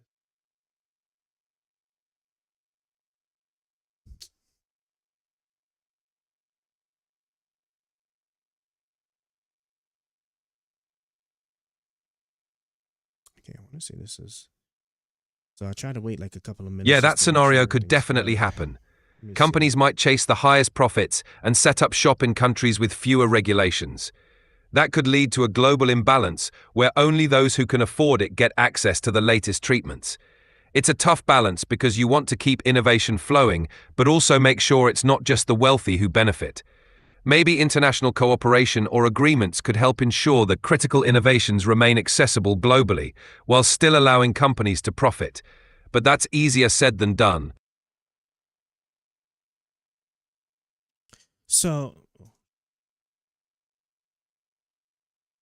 then I mean, from what that sounds like, it sounds like that you agree with me then that like there's no solution to the healthcare problem, because like it just ends with just like a really bad outcome for everybody one way or another, unless like we were to sit there and adopt a universal approach like across the planet, which is what I think, right? If we really want to solve this, like humanity would have to decide to pull healthcare out of the capitalism system, and then that way we just have like an actual system in place where humanity as a whole, hopefully, right, is sitting there and without respect to like cost or or desire profits and stuff, like they're sitting there and doing the needed to create these advanced cutting edge technologies and stuff that are actually um making the products that are saving lives.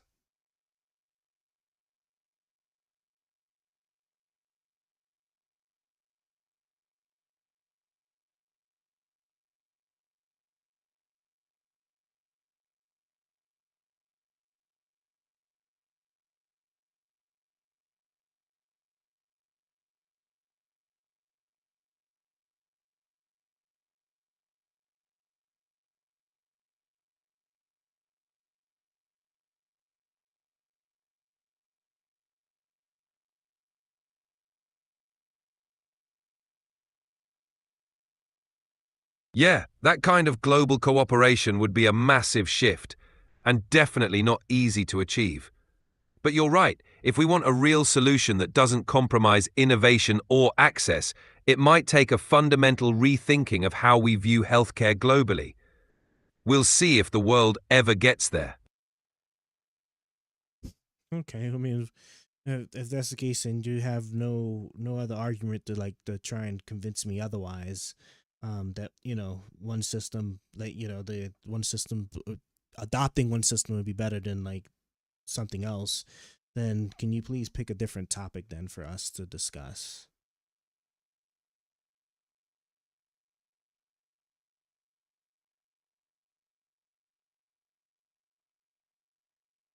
Sure thing. Let's pivot to something else. How about discussing the push for stronger environmental regulations versus the argument for economic growth and less regulation? There's always a heated debate around how far we should go in regulating industries to protect the environment versus fostering economic growth. What do you think? So, if I'm understanding you correctly, are you saying that the what is the argument that we're imposing regulations to save the environment, which is having a negative impact on businesses to be able to thrive? I just want to make sure I'm understanding what the exact prompt is.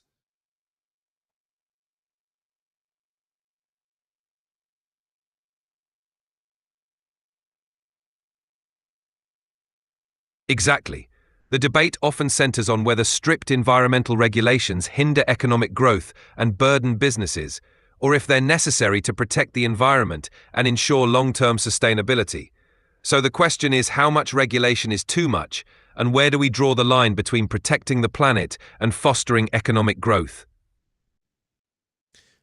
Well, I mean, I guess like what are we? I mean, but what are we trying to achieve? Are we trying to just stop the the eventual destruction of the planet due to global warming, or are we trying to stop the pollution of like bodies of water or something because of like dumping? Are we trying to improve like the quality of like air in regards to a certain area because they have a lot of like factory manufacturers that are like, so all of the whatever the toxic fume stuff, I don't know, CO2 or whatever it is that they produce that then pumps into the like air there. I think like for example like certain like mountain cities, right? I think like certain mountain cities seem to like suffer from this thing where like they have like really bad smog. Could because like since they're already so high in altitude, it's like it just settles there, like basically in the air of the city, and since there's not really much wind or nothing, it just sits there and like everybody's just breathing that like every day. I mean, if you look at places like China, right, where like China like daily has like air quality warnings where like their people have to wear masks. Imagine we was in a situation where we had to wear masks nowadays. I just what's the end goal of these regulations? Because it sounds like we're trying to prevent a lot of that stuff, which in that case, I would say that it'd be worth the cost. But then again, right? What's the actual tangible impact? Is it just because businesses that are already making like massive profits don't have like such a high margin anymore because they have to put some cost towards not polluting or making toxic environment? Or is it like crushing small businesses, which I can sit there and like be okay with granting some kind of exceptions to small businesses?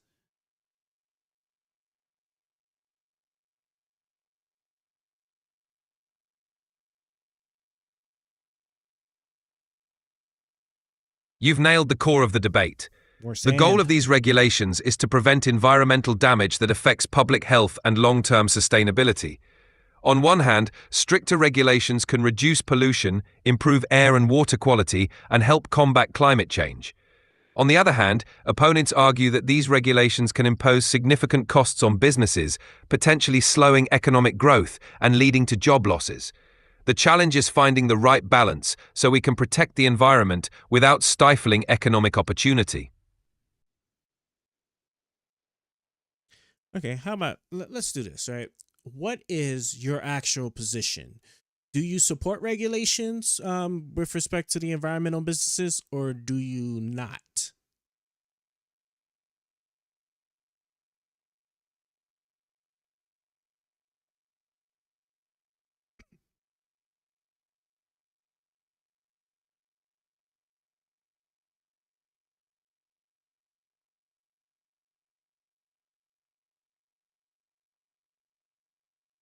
I'm sorry, but I'm having trouble responding right now.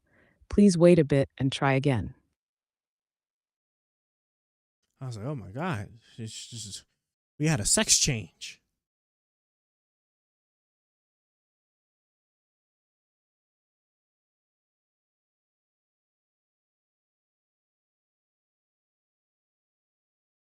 Maybe that's telling me that I'm like hitting my limit. Maybe. I don't know. Ready for general chest. This model doesn't support audio. This model doesn't support leaving April. Great for faster ferry test. Great for multitask.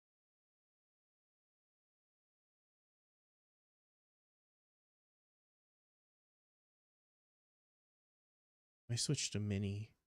I wonder if this will help also too with the speed, so that it's not taking so long. Hey Jeffrey, can you actually so I want you to tell me, what is your position? Are you in support of regulations with respect to the environment on businesses, or are you not?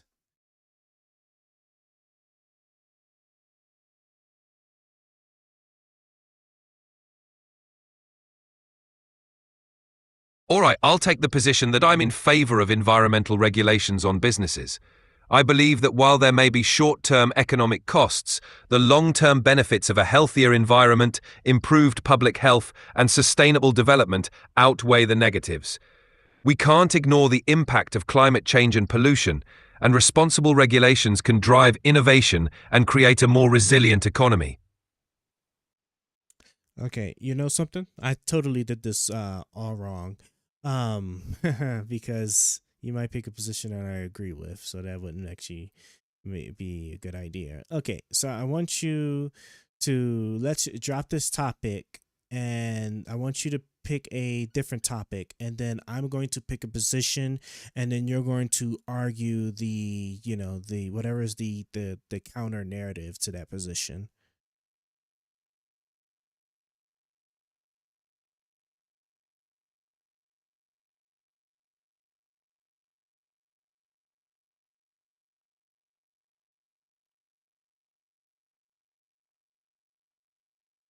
I see it changing models too. Did not fix speed. So it's still taking a long time to actually respond. Ugh, the bastards, the bastards. Got it. I'll pick a topic, and you can choose your stance. Then I'll argue the counter-narrative. How about something like whether the government should implement a universal basic income?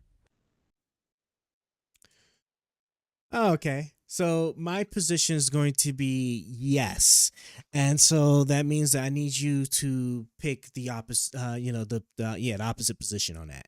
So I want you to go ahead and start off. So why do you think the government shouldn't enact a universal income?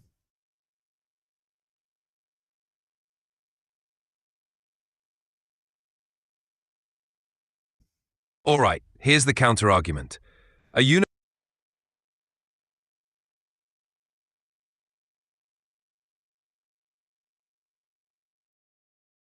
Oh, did I breathe like too hard into my microphone? Is that what happened?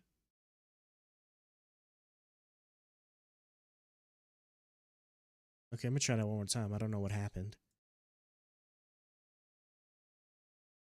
Okay, so I'm going to be on a position that the government should enact a universal income. So you're going to be on the negative of that. So I want you to start off your argument on why the government shouldn't create a universal income system.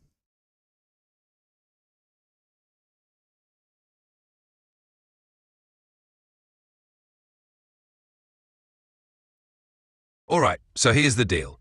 A universal basic income might sound nice in theory, but it comes with huge downsides.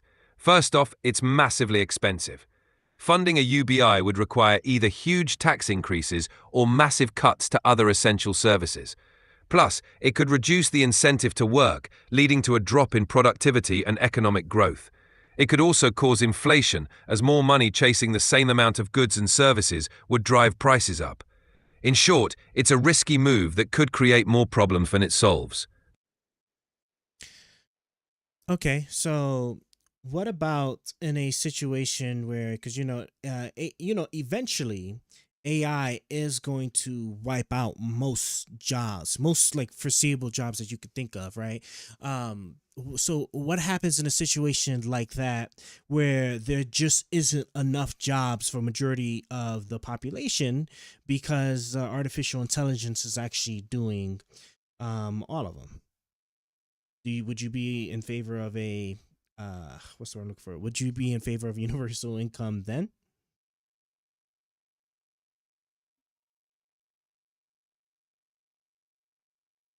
Even if AI changes the job market, there are always new industries and roles that emerge. History shows that technological advances create different kinds of employment opportunities. Instead of relying on a universal income, we could invest in retraining programs and education to help people adapt. Plus, a universal income doesn't guarantee a meaningful life or fulfillment.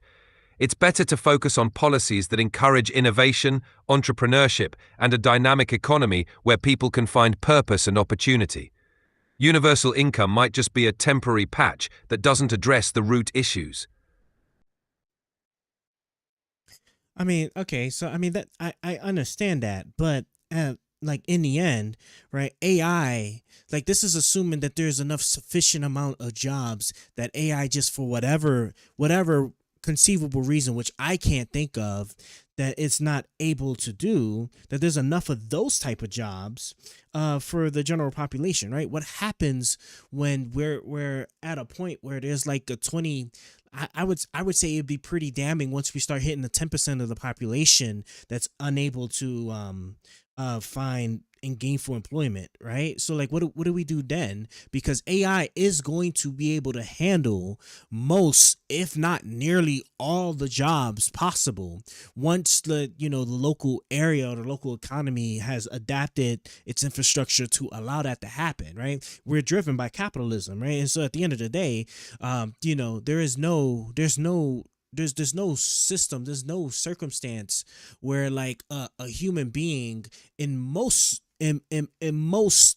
jobs would be more preferred than artificial intelligence, when artificial intelligence can sit there and do that job, do it typically more precisely every single day, weekends and holidays included, versus like a normal human being. Like coming from.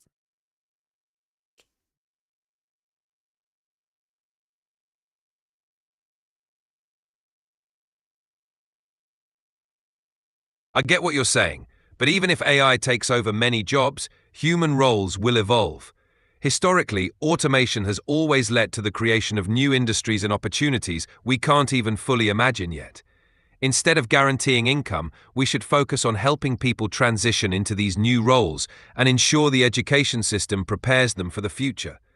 Plus, universal income could lead to economic stagnation if people rely on it instead of striving for personal growth and contribution.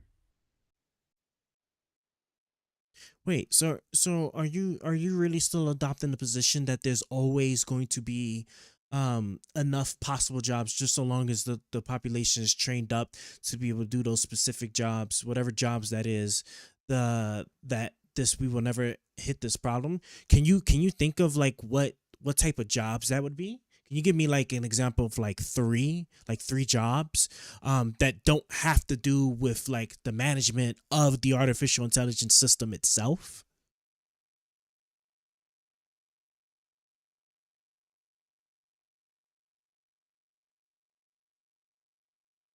All right, I see what you're getting at. But even in a heavily automated world, there will still be demand for jobs that require human creativity, emotional intelligence, and personal touch. For example, roles in mental health counseling, creative arts, and advanced scientific research will still need humans. These areas are less likely to be fully replaced by AI because they depend on human connection and original thought. While AI will transform the job landscape, humans will adapt and find new ways to contribute. So a job that requires creativity, which I don't know if I'm necessarily convinced that AI can't be somewhat creative. Which I'm, and on the other side of that, I can understand why we could assume that AI would never be able to be as creative as a human being. Sure, but I would argue that they'd get so close that it honestly wouldn't matter, because like there would be enough level of creativity, or what I would probably call, with respect to artificial intelligence, variance, right? There'd be so much variance, there'd be just enough variance to where like we would close the gaps in most respects to like any kind of creative output that we would expect a human to be able to do. Granted, right, it might not be as precise. Like maybe AI doesn't create some type of like groundbreaking I don't know, invention or something, just because like it couldn't be as creative as a human being could. But again, right, that those type of things, it would be so far and few in between that we would still be looking at a population unemployment of like, I don't know, of definitely like at least half the population, if not most of it. So what could we possibly do to stop AI from necessitating us to adopt a universal income, if we want to make sure that people aren't actually pushed out of the workforce, and they can't find a job? And so if they can't find a job, they can't make money, and then therefore if they can't make any money, then we just let them perish.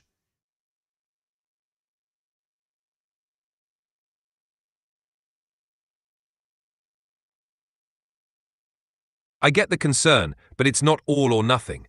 We can create policies that encourage new types of work, like roles that focus on human-AI collaboration, or invest heavily in sectors that inherently require human presence, like personalized healthcare or education. We could also consider flexible social safety nets that adapt to changing economic realities rather than a blanket universal income. The point is to stay adaptable and innovative, ensuring there's always a path for people to thrive alongside technology. It sounds like to me you're saying that we're going to have government intervention to control the job market, right? So wouldn't people isn't don't we then get into that whole thing of like what is it? I want to say like communism or something like along those lines, but like where like the government, because the government has always been slower to adopt to changing needs than, like, you know, let's say like a capitalistic system. Wouldn't we just end up with the issue where then like we would face a we would just be outcompeted by other nations or countries, or I guess economic areas, whatever you want to call it, where they don't have such restrictions, so therefore they fully AI or automate, I guess, like their entire workforce and adopt a universal income, and then that ends up starving us from being able to compete, because since they have a full AI workforce, they'd be able to obviously create products that would be cheaper than whatever products we're making, since we have human development, right? And even if you could sit there and say that the cost would be the same, then I would just sit there and argue that the output could never be the same, because, right, AI, fully automated system versus like the same whatever task being done by a human would never be able to achieve the same speeds as as the AI. So then, like, then we just sit there and we would still lose that battle. So how do we prevent that?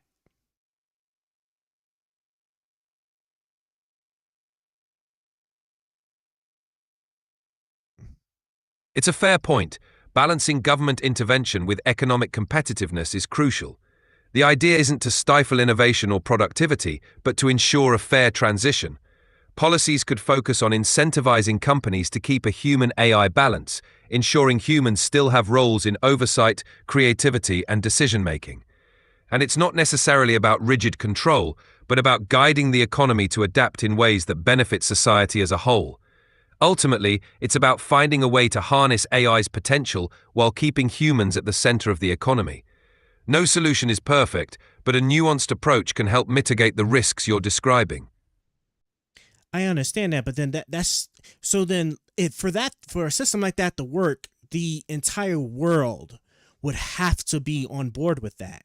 And so and all it would take is just one nation, preferably like one major large well-developed nation, to sit there and just adopt a different position where they will automate their entire workforce and create a universal income for their for their population. So then that just ends up with leaving us to just be outcompeted, because again, right, there is no circumstance, unless you can tell me, unless you're able to give me an example, there is no circumstance that a society that has fully automated nearly its entire workforce can be outcompeted by another society that chose to still like maintain humans in its economic output.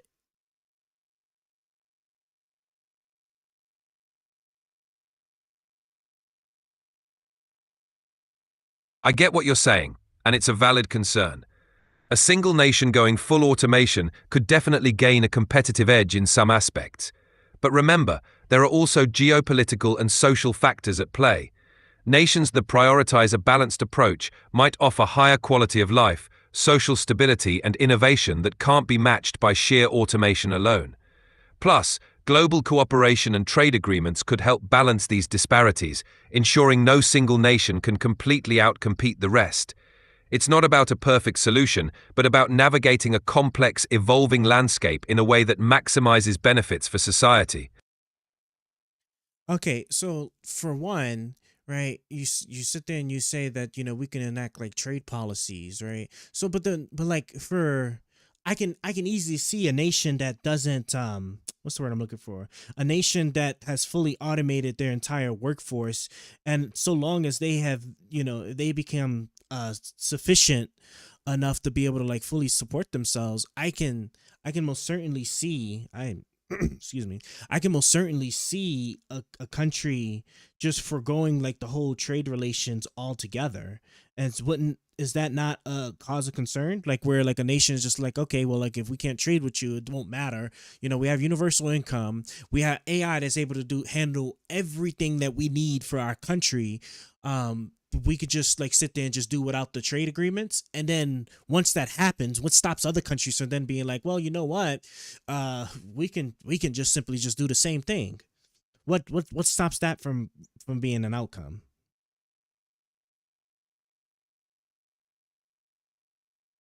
How did I jack up my goddamn That's a possibility, but it's unlikely any nation would fully isolate itself. Even a self-sufficient automated society would benefit from international cooperation, access to resources, and technological exchange. Global interdependence is hard to break. Plus, there are social and cultural factors that come into play. Nations thrive not just on economic output, but on cultural exchange, innovation, and global influence. A completely isolated automated society might face its own challenges, like lack of innovation or social unrest. So while it's a risk, the dynamics of global interaction make a fully isolated automated nation less practical.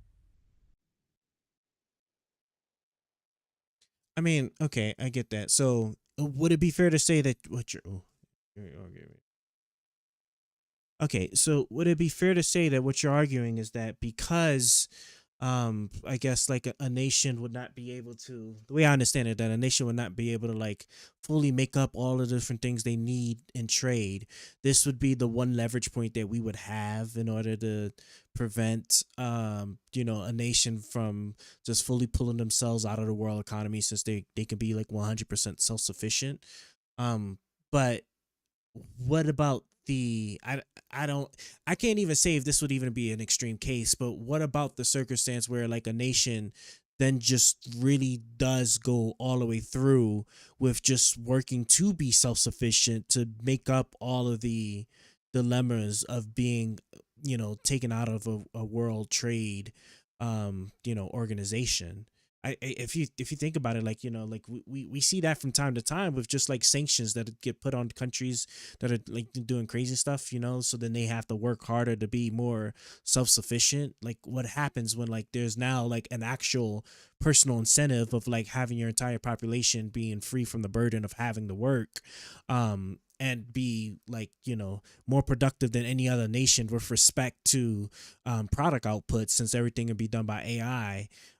Wouldn't that just drive the cause for fully automating their economy?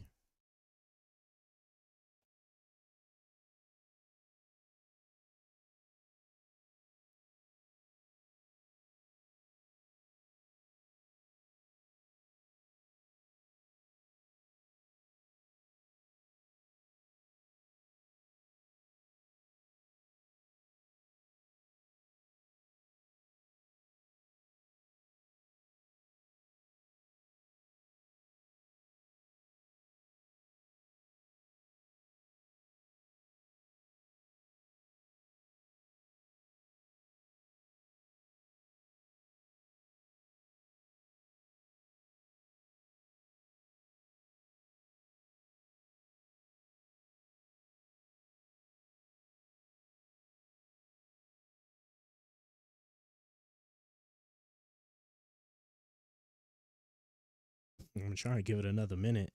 It's taking longer and longer. I wonder if it's overheating. But this is on my computer this time. Like, yeah, I do want the blast mixers.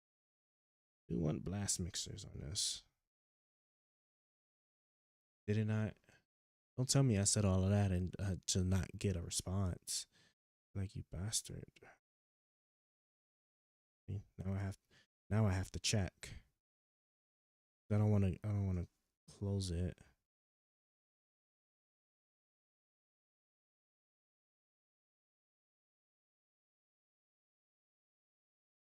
No, I don't think it ever accepted it.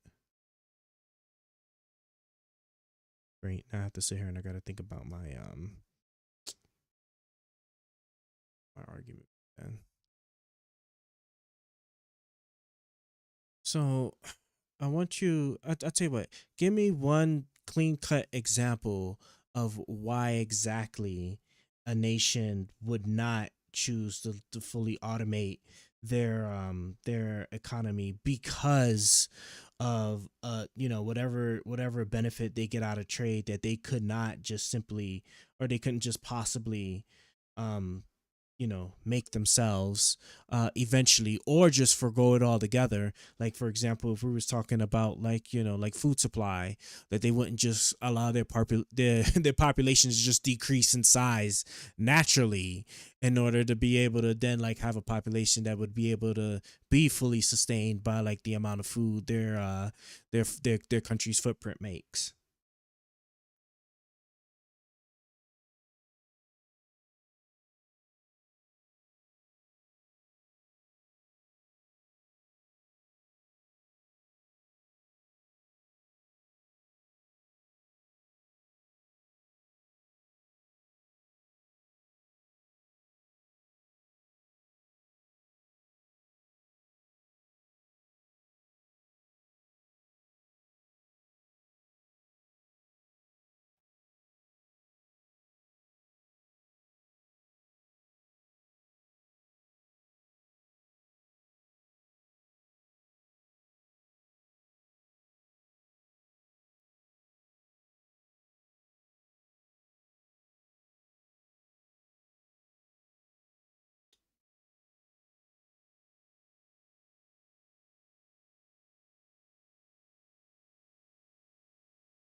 Is it just me, or is it just I think it's calling it quits.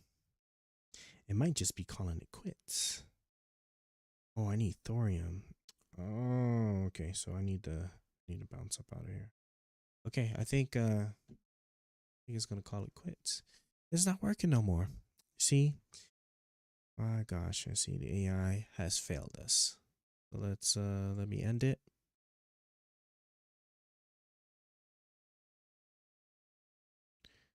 Can I just move down to the bottom? I think we'll continue this conversation another time then. It doesn't wanna accept me. Doesn't want to accept my prompt now. Must have. I ran my free credits. That must have been what happened, right? I ran my free credits. I guess now we're just gonna switch to a video now. Let me just move my mouse back over here.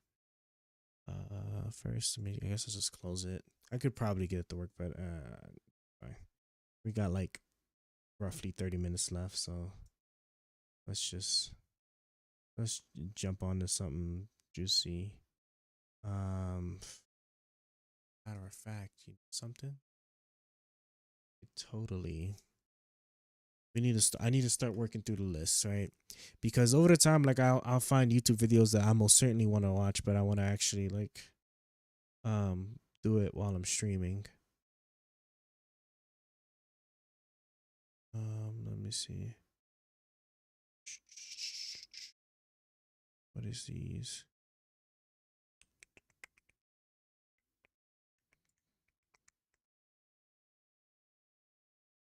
Jump on my playlist here. I'm going to my playlist. Just give me a second here.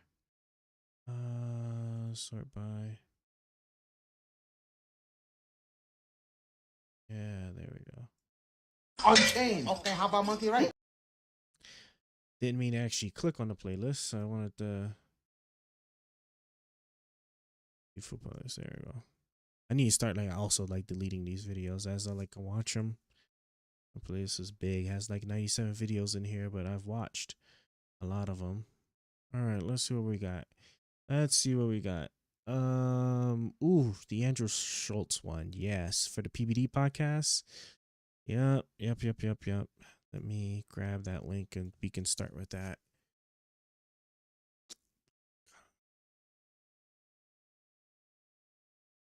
Oh my gosh. I've been wanting to watch it.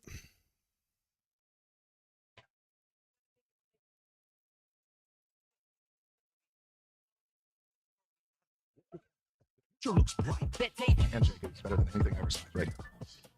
LR 101. I send you right there. That's it.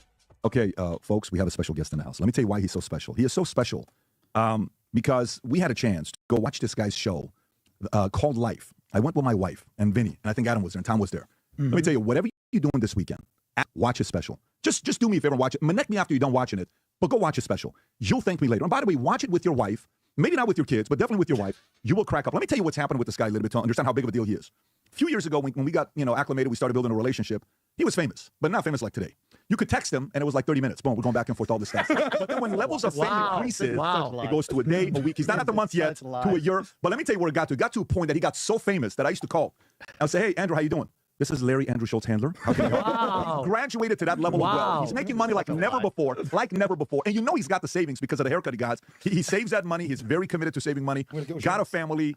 But at the same time, when I think about him and his swagger, his walk, he talks to all these shows and the way he does it, if the Rat Pack was alive, he would be one of them. He'd be part of that crew because he's that guy. He's likable. He's a stud of a guy, respected by everybody.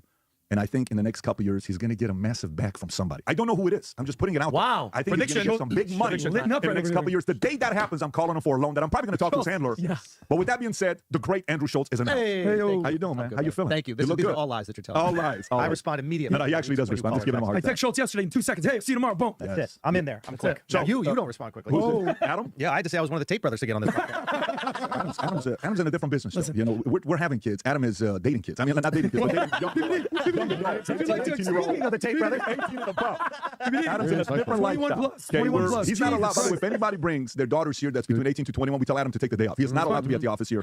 But with that being said, we got a lot of stories to get through. We kind of give you some of the updates here. What's that? No growth since the last time I was here. It is what it is, man. He's just working backwards, but it is what it is.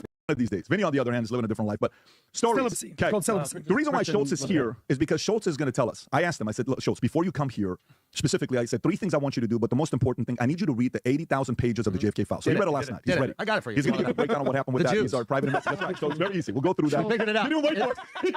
Guys, that's what everybody was looking for, right? That was it, right? We were supposed to keep that a secret. That was on page 80,000. All right, we got that to talk about. We got Ripple. For those of you guys that are XRP, I made a video about Ripple a few weeks ago. So many Maximum Bitcoin people were Ethereum so pissed off, but the lawsuit was just dropped. Can you imagine that? Pretty crazy stuff.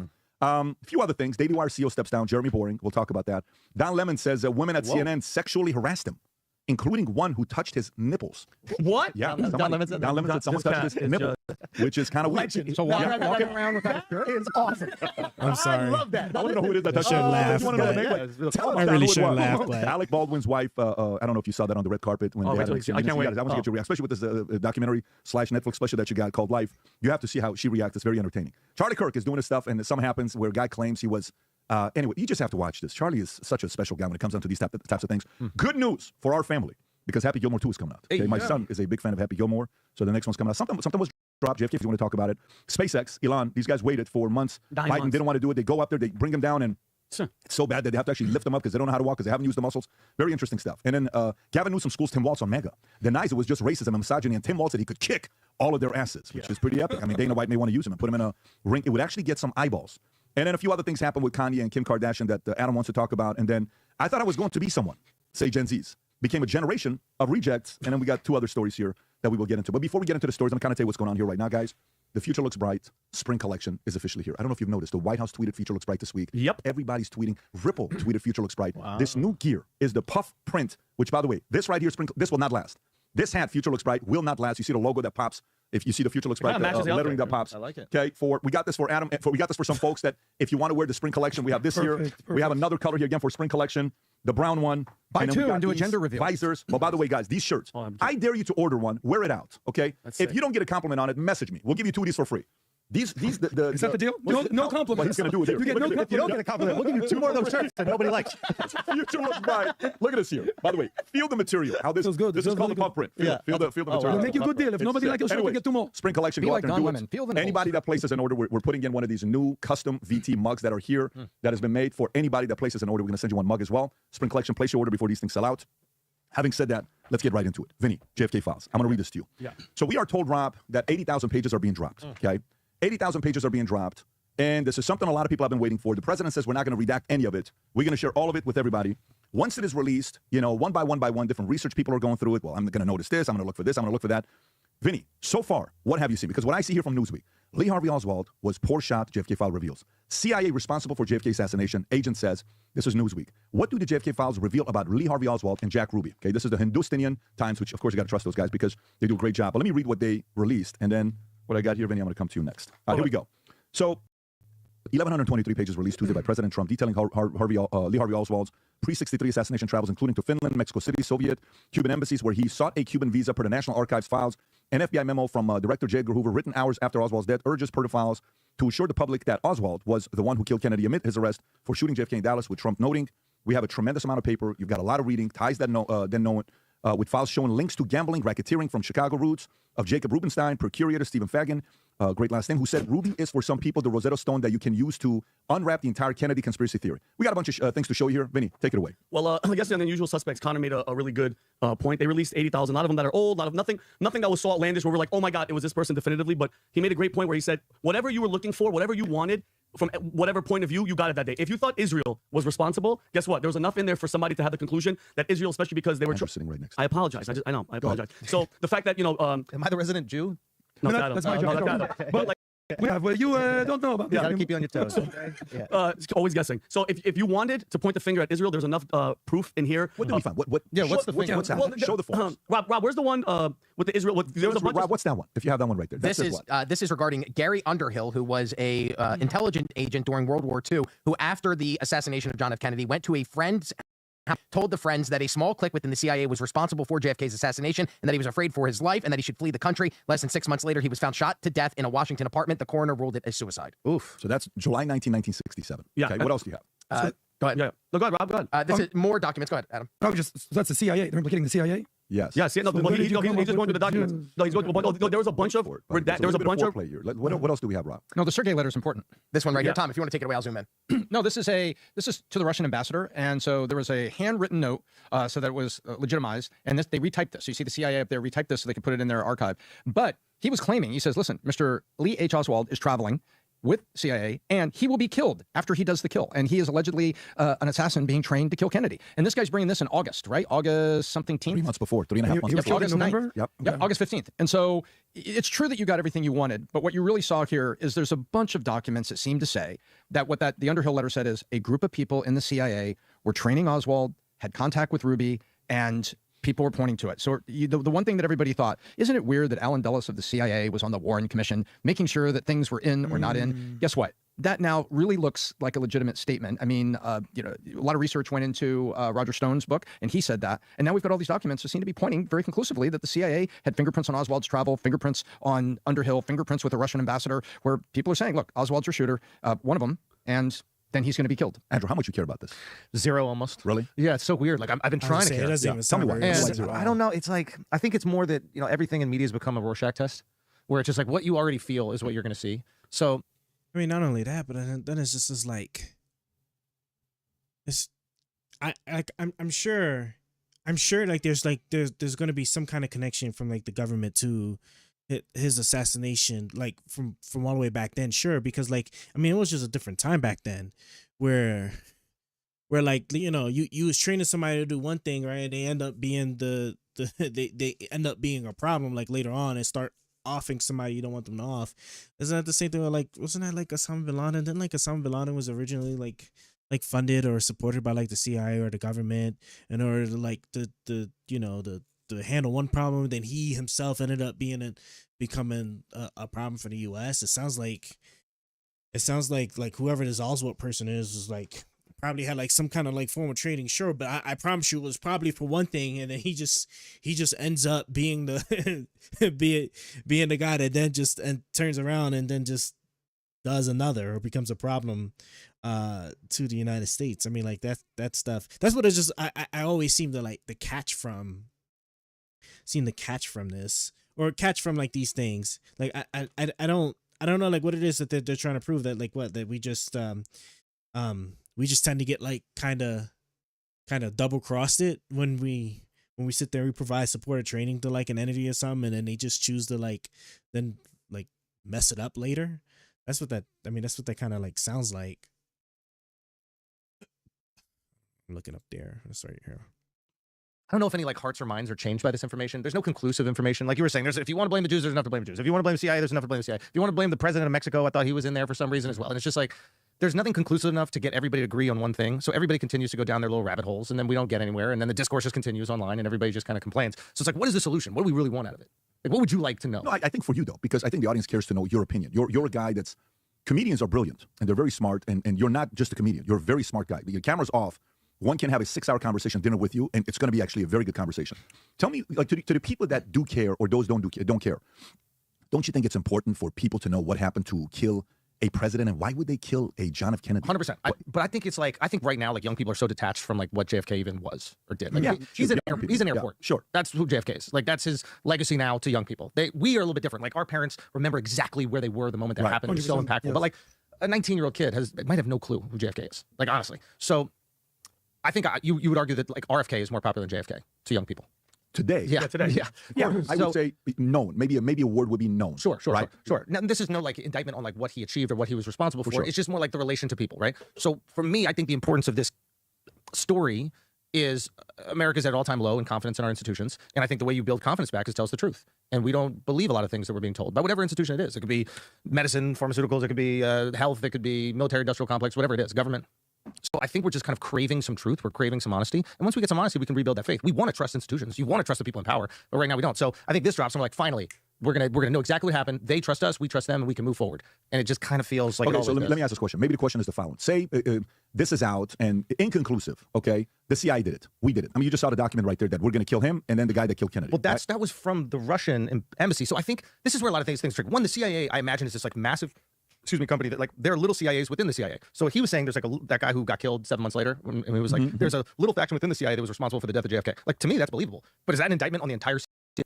Does the entire CIA come together and decide that this is what's going to happen? Is there a rogue faction within the CIA? Yeah. So I think it's very easy for us, and it kind of like appeases us when we just go, oh, CIA bad, FBI bad, Israel bad. Like, we just say. What did I just say? Like, that's exactly what I just said, right? Like, you know what I'm saying? Like, it's that's like damn near like textbook exactly what I said. Like, this is exactly where it just leads to. It's like sure, you know, like the government might have had like some part of whatever agency in the government could have possibly had, you know, something to do with what would be a fuck up, what would be like a bad thing. But it doesn't then just mean that like that's like the face of the entire agency, or that's the face of like the entire government, you know. Like I just, and it's spot on. It's spot on exactly with what I was just sitting there. I was just trying to get to. Make these like blanket statements when in reality we don't even exactly know what the relationship is. Like, I hear all these people like online, and please believe they're not geopolitical experts at all. They usually yell at OnlyFans girls, and now they're telling me like exactly what happens in the world geopolitically. Like, they become like, if you're a guy who used to throw parties and play poker, now you know really what the truth is in the world. So oh my god, bro, who is that person, man? What is it, like, I think it was called Dave, because I think like I came across like clips he was like on a Joe Rogan show with the British guy who was just like demolishing him, like on the stuff, bro. Like, is he get like, because you get all of these fringe people that come from, I don't like whatever, like woodworks industry, comedy or whatever it is, and then like all of a sudden they're like world-class geopolitical experts that sit there and like are speaking from like a position of authority, but then like want to throw the, oh well, I'm not an actual like professional, I'm not an actual what's the word I'm looking for, or you know, I'm not like a you know, a formal like expert or anything like that, but then like they're swearing to you, or they're making statements or taking positions as if like they are like these experts, or as if they are an expert of what it is that they're sitting there and trying to discuss to you about. And it's just it's crazy. It's just I don't want to say maddening per se, because I mean, like in the end, like I don't get too wrapped up in it. I just like try to sit there and just work with whatever like dumb position they have, just to show them that it's kind of dumb. But for other people, I'm sure I understand it can be like annoying, because like then when you try to like hold them to it, then it's like, well, I'm just you know, I'm just some regular person asking a question, or I'm just I want to say like a comedian.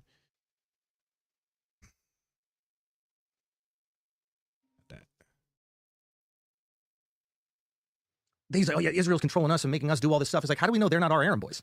How do we know when we want someone killed and we don't want our fingerprints on it? We go, yo, Bibi, do that thing that you were told to do. Like, why are we so quick to believe that we're the ones that are on our knees? I mean, to me, it makes way more sense that America would tell another country far less to go do what needs to be done for our interests. Now, what are those interests? That's where things get a little tricky. Like, those interests might be, lining the pockets of Boeing.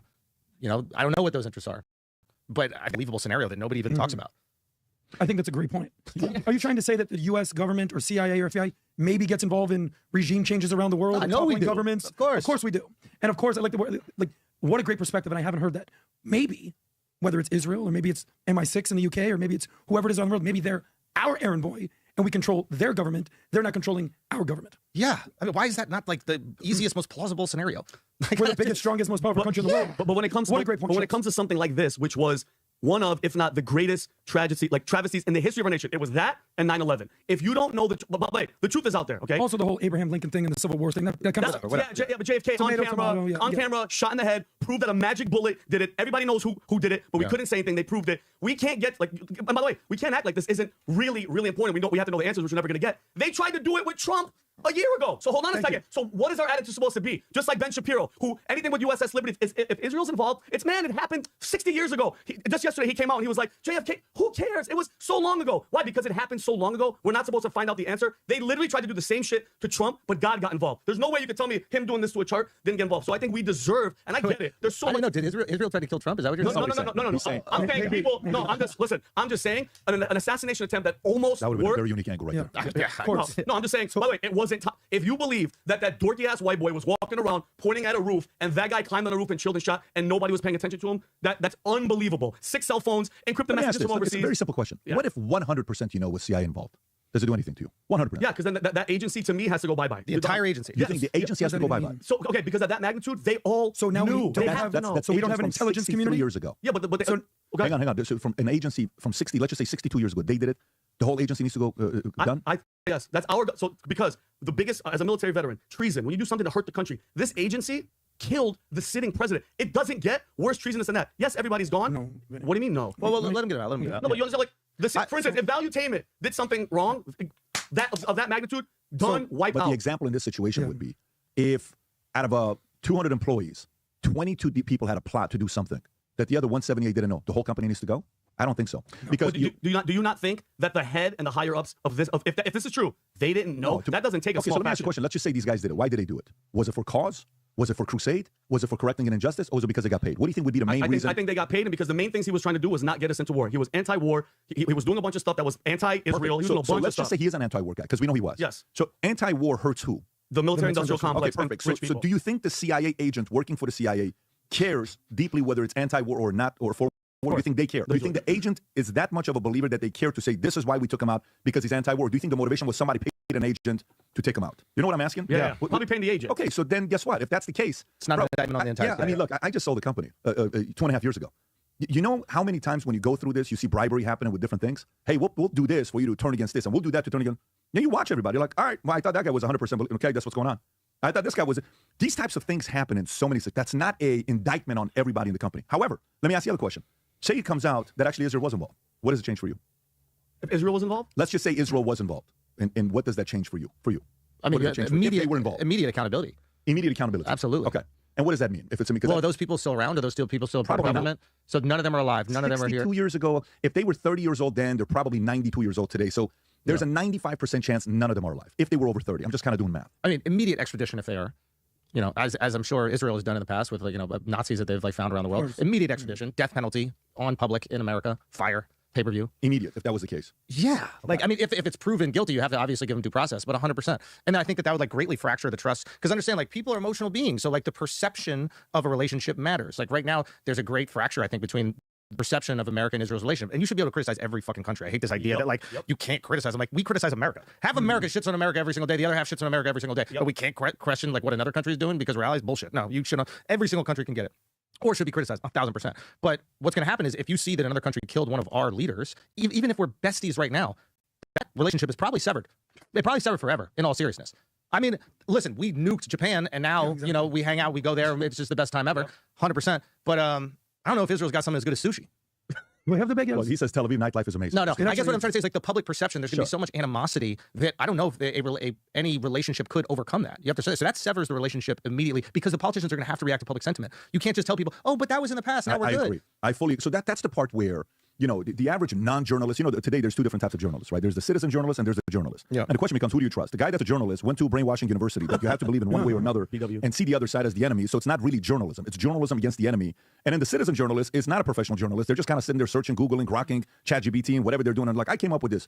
So you're like, whoa, that was kind of interesting. I didn't know about that. Good find. Tell me more. And you kind of seeing some of these guys that are coming up, the Carols of the world, you're looking, wow, I never know about that. Rob, what is this, by the way, that you got? Small clique within the CIA who was responsible. That's the Gary Underhill thing that we showed Do you earlier. have anything else outside of that to go through? What's this one here, Rob? This video is back in 68 or 69. Is this the LBJ video? Yes. Billy Sol Estes talking with Clifton C. Carter about the administration, LBJ's administration, technically be JFK's administration. LBJ was the vice president, but them hiring a guy named Mac Wallace to kill JFK. Let's hear this. Have life for you today. Well, it's been pretty touch and go situation.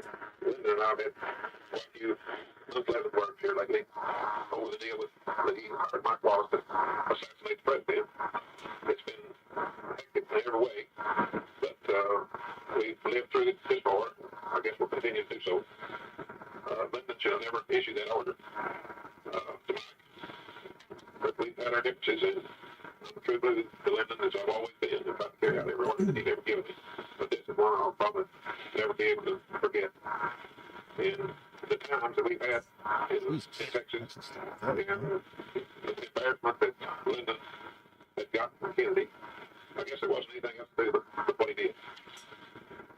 You know, Lyndon. Can y'all hear this? I cannot understand what the hell I'm hearing. Lyndon's the kind of person that doesn't want to have anyone. He's all for Lyndon, and that's the way he pretty much is. So they had me backed up on that Henry Marshall killing, and they just kind of blackmailed me to keep my mouth shut. I had a bunch of tapes that I played after he got killed. He's in 17 got killed. The situation is very mysterious. How long has this been public? And I've done a lot of time. I saw this a few months ago. I don't know how long it's been out. I'm taking a look now to see when it was actually recorded. I'd have to dig in a little bit deeper to give you an honest answer. When you see this, PBD, what do you make you feel? Well, listen, I've read a little too much on Lyndon Johnson. I've never been a fan. Lyndon Johnson, to me, is one of those guys that they make it to the top by taking everybody else down. Not they make it to the top to outdo him to the top. This guy was envious of Kennedy. Kennedy was getting all the love, the accolades, the attention. And you know, you got to be careful with these ambitious, lazy people who are envious and they secretly stand behind you and they watch you and they act like they're a friend when they're looking at you behind closed doors. They cannot wait to see you fall. And that's Lyndon Johnson, man. So I'm not surprised that this was his way of becoming a president. I'm not surprised. He was way more ambitious. John F. Kennedy never wanted to be a president. His father wanted one of his boys to be president. John F. Kennedy just wanted to have fun. He was just a guy that was having fun. His oldest brother dies in his early 20s in a plane crash in war, and his name is Joseph Kennedy Jr. He's supposed to be the president. He's the real guy. That's the alpha guy. John F. Kennedy had back issues, bone issues, health issues. He did not want to do this stuff. And then eventually, like, hey, you got to run. And then, Is that true that he didn't want to do it? John F. Kennedy Jr. never wanted to be president. Yep. Or JFK, not Junior. Junior's his. I'm sorry. Yeah, John F. Kennedy never wanted to be president. It was like next in line. It was almost like Assad in a weird way because he had an older brother that died. Yeah, that was my understanding. Yeah, that Joseph wanted his firstborn, I guess, to be, and then there's a death, I guess, in war, and then but I didn't know that he had no interest in it. That's really interesting. Well, what does that sound, by the way? I don't know. You hear that? The static. Okay. So the dad would talk about when they were growing up, who's going to be the president first? Is it you, Adam? Who's going to be the president first? And so it was always Joseph. And when the oldest son died, he was depressed, devastated, didn't want to be around people. He was a mess. And then John F. Kennedy eventually goes and does it. So Lyndon, to me, yeah, if you were to tell me, if stories come out that Lyndon Johnson was behind this whole thing, I would easily believe it. Roger Stone's book, The Man Who Killed Kennedy, bro, they should have sued him back then when he wrote it, the family or whatever. It pretty much points to this guy, and he was involved with every single aspect of it, period. And I love what you're saying. It's just accountability, bro. Whoever was, even if you guys made a great point, I never thought of it like that. The actual, I'm indicting the whole thing. Okay, I get it. It's a small faction. But whoever it was, we just want answers. Just like the Jeffrey Epstein shit. I want to be able to go, that son of a bitch did it, and then they're alive, we can put them in jail. That's a whole different thing. But I love accountability. No, I hear. We all want that 100%. And I get your like knee-jerk reaction to be like, hey, shut the whole thing down. I think so New York, there's this jail called Rikers Island. Have you heard of Rikers? Obviously. And there was some like pretty horrible treatment of inmates there. And there was this move to like get the entire jail shut down. And it's like, it's not the jail's fault. The jail is just a building. You know what I mean? It's just a building with cells. Like the jail didn't do anything wrong. But obviously there was horrible treatment. So you could replace, fire, change up the people that work there, the people in charge. And I think that'd be a similar situation because what's going to happen is you destroy the jail, they're going to build another jail. So if you destroy the CIA, they're going to build another organization and the same thing's going to happen. So you could definitely hold whoever's in charge at the time accountable for even letting that rogue faction do it, if that's what it was. But the fact that we're still talking about it feels like we're nowhere closer to finding out exactly what happened. I think we're headed in the right direction. You think we will in our lifetime? I think we will. I think we're headed in the right direction. I think there's going to be some people that even after, with all the evidence, Okay, there's still going to be some people who are like, I don't know about that. I think this, but I think the score is going to go from whatever it is right now, 63%, 64% of the fact that there was a second shooter, whatever. There's percentages on this. I think that's going to go to 85, 90%. It's never going to go to 100% because some people just don't want to believe it. That's the thing. And then once you've committed your life to something, it's what do they say with people with cults? Like when the cults get exposed, they get even more devout. Yeah. It's a weird thing that happens, but like it's because you're so shameful. You're so embarrassed that you could believe something so stupid, so that once it gets exposed, you actually double down.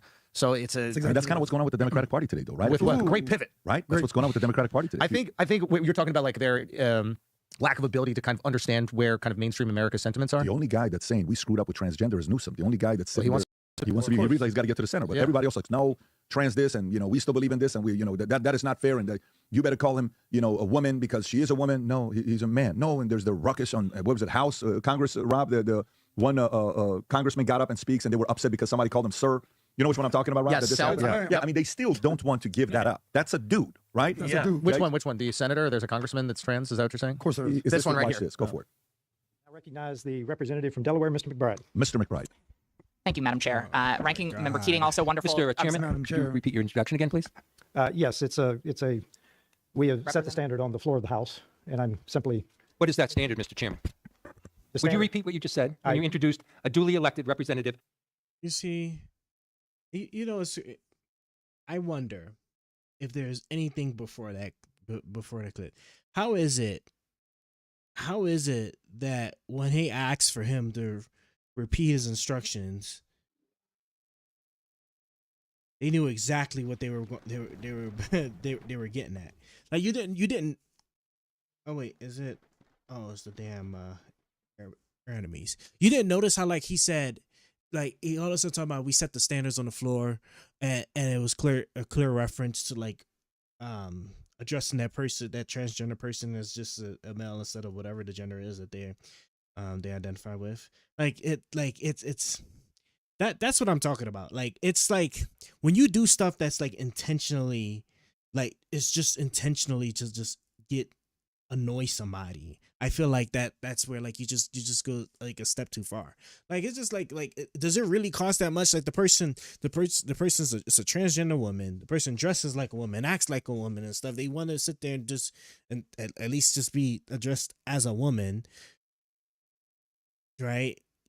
You just call them a ma'am, but you're so hell bent on making sure that person knows that they're a guy, that you sit there and you go out of your way to make sure that they know that you don't care anything about their wishes or their feelings and stuff like that. And you can argue that okay, sure, right, that kind of stuff shouldn't matter because of whatever kind of personal feelings you might have towards transgender people, whatever. Okay, sure, right? Then just take a neutral stance. Why go out of your way to sit there and just have to obviously target a person. I'm just getting at Gracie, I'm just getting at how you could just hear it just in the first 3 seconds of them asking him to repeat his instructions. It's a complete, it's not a maybe they just didn't mishear me or some obvious thing, right? It's no, they knew exactly what they were doing and knew the exact reaction that was going to be, which is the reason why they did it. It's just that's the stuff that just looks so fishy to me.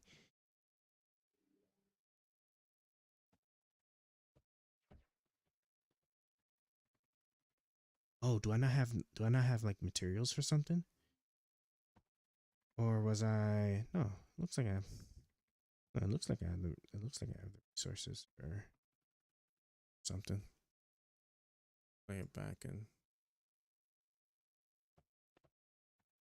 This one right here. This. Go for it. I recognize the representative from Delaware, Mr. McBride. Mr. McBride. Thank you, Madam Chair. Ranking Member Keating, also wonderful. Mr. Chairman, could you repeat your introduction again, please? Yes, we have set the standard on the floor of the House, and I'm simply. What is that standard, Mr. Chairman? You see what I'm talking about? You see what I'm talking about? Even the transgender woman didn't even care. The transgender woman didn't even care, but everybody else picked up on it. That hold on, you're sitting there, you're sitting there, and you're doing that shit on purpose. And then he acknowledged it by just sitting there saying oh yeah, setting the standard. Then he immediately started stuttering because you got caught. Hold on, just there we It's so despicable. Would you repeat what you just said when you introduced a duly elected representative from the United States of America, please? I will.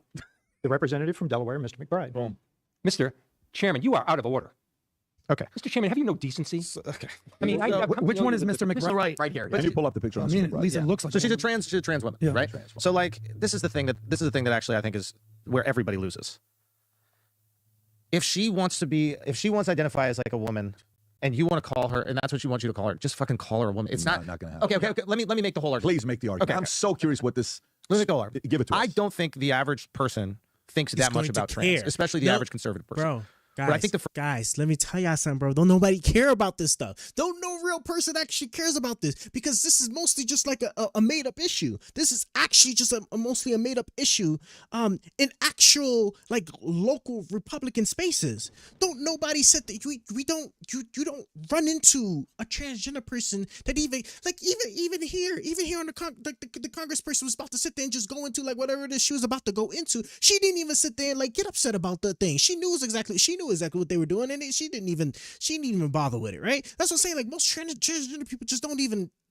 First off, most of them don't even exist, right? You just don't like. In my entire life so far, I have come across two transgender people. I'm trying to tell you, like this is not a real issue.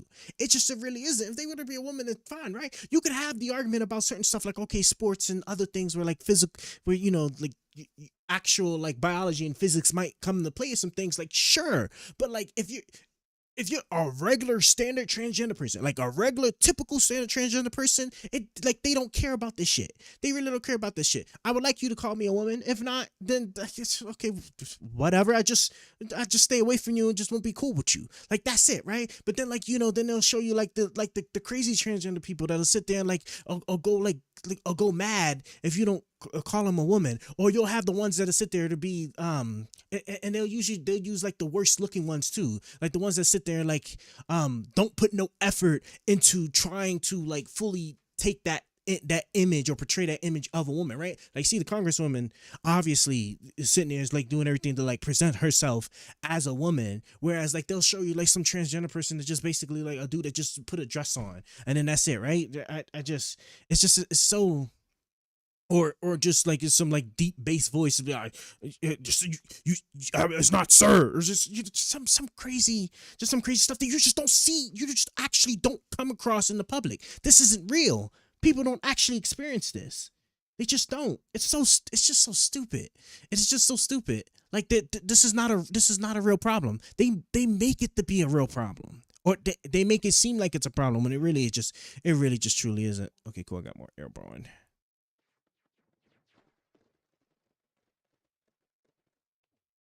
I want to say I have. Everything looks good to me. Yeah, everything's looking good. Frustration was, and now they shouldn't have that frustration because now they're in power. But I think the frustration was, for years, they felt like there was a lot of, there's a lack of, I think, common sense is the rhetoric that you're seeing now from the right, that there was a lack of common sense with like Democrat ideology and the things they were pushing through. And trans is just the highest rung of the ladder. So it would start at something like this, and this is what a lot of my friends were hearing. It's like, we don't call people Latinos or Latinas. We call them Latinx. And then you would go to your friends and you'd be like, what do you like? Yo, do y'all want to be called Latinx? And they'd be like, I don't even know what the fuck that is, right? And then you'd go back to your work and be like, yeah, I spoke to some of my Spanish friends that they don't even know what Latinx is. And then the reaction is, how dare you? What are you, some bigot? That's racist. Stop being so insensitive. So immediately you get taken back. You go, okay, I was just asking questions. I spoke to my Spanish friends. They said that they don't even want to be called that. But all right, this kind of feels weird, but I'm not going to push back. Then you find out that like a drag queen is teaching English at your school or something like that, which I know is blown out of proportion, but still you hear a story about it and you're like, you just go into school, you're like, hey, just out of curiosity, why is there like a drag queen like teaching the kindergartners how to read? What is that about? How dare you? What are you, some bigot? But they're a performer. We have performers coming in all the time. Be like, okay, I'm just asking a question. You keep calling me a bigot. And the feeling, the emotional feeling for like the parent or the person in that situation is, hey, this doesn't really make sense. And everybody's kind of pretending. And then the final rung of that ladder is trans women competing in women's sports, right? And I think that not that many people are actually really caring about trans people or thinking about them every single day, but it's like, it's the argument that is infallible. You present it to your friend that is like, staunchly Democratic, you present it to your congressman, you're like, hey, do you think this is unfair? You made me feel like a bigot with the Latinx thing. You made me feel weird about the drag queen thing, but this is 1 + 1 = 2. And if you refute that, it's actually very comforting for the conservative because you go, oh, this whole time I was being gaslit into thinking I was the crazy person when in reality, you're not operating on like an honest playing field. you're caught up in the ideology. So I think that's really what it is. So I don't care if some trans person wants me to call them a woman. Like, I'm going to call you a woman. I'm not going to like put my fucking foot down about it. Andrew, if I told you right now, call me daddy, would you call me daddy? No. Why not? Well, because Call you're me not daddy, my dad. Andrew. But you're not my dad. But I want you to call me. I view myself as your daddy. Well, but you're not my dad. But you're right. Not, she's not a man. What kind of example is that? What kind of example is that? Like I'm trying to say I'm gonna be fair about this, okay?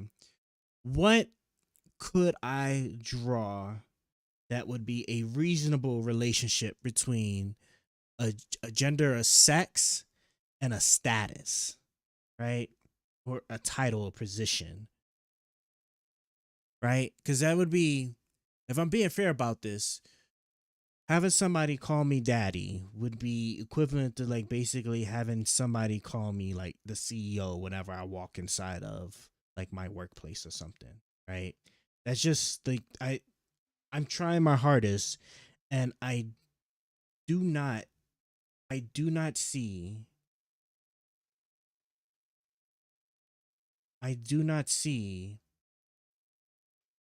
how that would even be remotely the same. It just doesn't make any sense. I'm just really trying. It really just does not make any sense.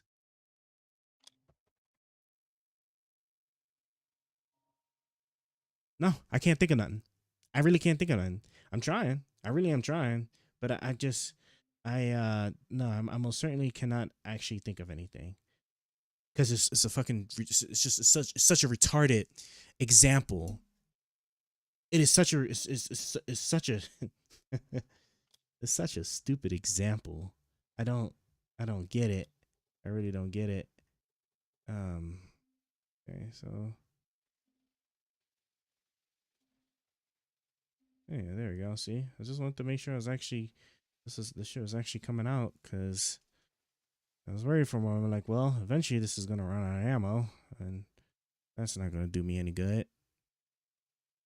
Man, But if you want she's not a woman. but if she's you a wanted man. me to call you son, I would call you son. Yeah, I get what you're doing. You're having fun with it, right? No, I'm not. It doesn't affect me at all. But Calling me daddy some- insults my dad. Yeah, but But calling you ma'am insults my intelligence. It insults science. It insults facts. It insults, an actual, you were born a man. You want me to call you a woman because it hurts your feelings? So this is where I think about, like, and obviously I don't think there's ever going to be like a version of us like getting some understanding of this, but like I think the greater concern is this becoming a social trend, and there being like young influential kids that start making decisions about their body that are irreversible. And as a parent, I obviously have a concern about that, right? Because you start taking these hormones, you start lopping shit off your body, you're not going to get that back. Like, this is like a really dangerous potentially situation.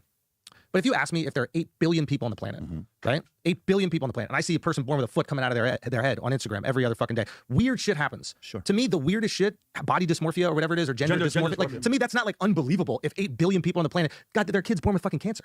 Like, there are crazy things that happen in our existence, and that's not even close to one of the craziest. Yeah, but this is a different story. This is a different story, because this is not something that happens naturally. This is something that happens 5, 10, 15, 20 years into your life, where you want to play dress up. How many days a year is Halloween? 1 day a year. But you want to play Halloween and dress up every single day, and you want me to pretend that you're a leprechaun or a ghost or a donkey every single day. We have a disagreement, I think, when it comes to like leprechaun or ghost or daddy or any of those things. I think that we're on the same page. He makes me call him daddy every single day. It's fine. I do it. I get it. But I get emails from daddy, and I guess what I'm saying is like where this is like a perfect example of like where the conversation gets lost and both sides kind of can't unify. Like another example is even like Doge. Like I don't think that there's any American that is for waste, bloat, and like overspending. Like I don't think any American is like, I believe in that outside the ones profiting from it. Right?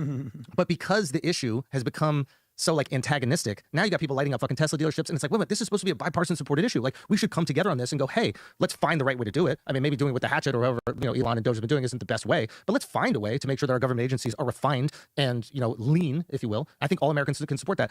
When we get into like the trans, there's a lot of emotional things that are going on here, which I get. There's a lot of like religiosity that informs it. Also, I get that, but the core agreement, like I think it's more about like who is being hurt. Right? I don't want to see these girls compete against these people who are born as men.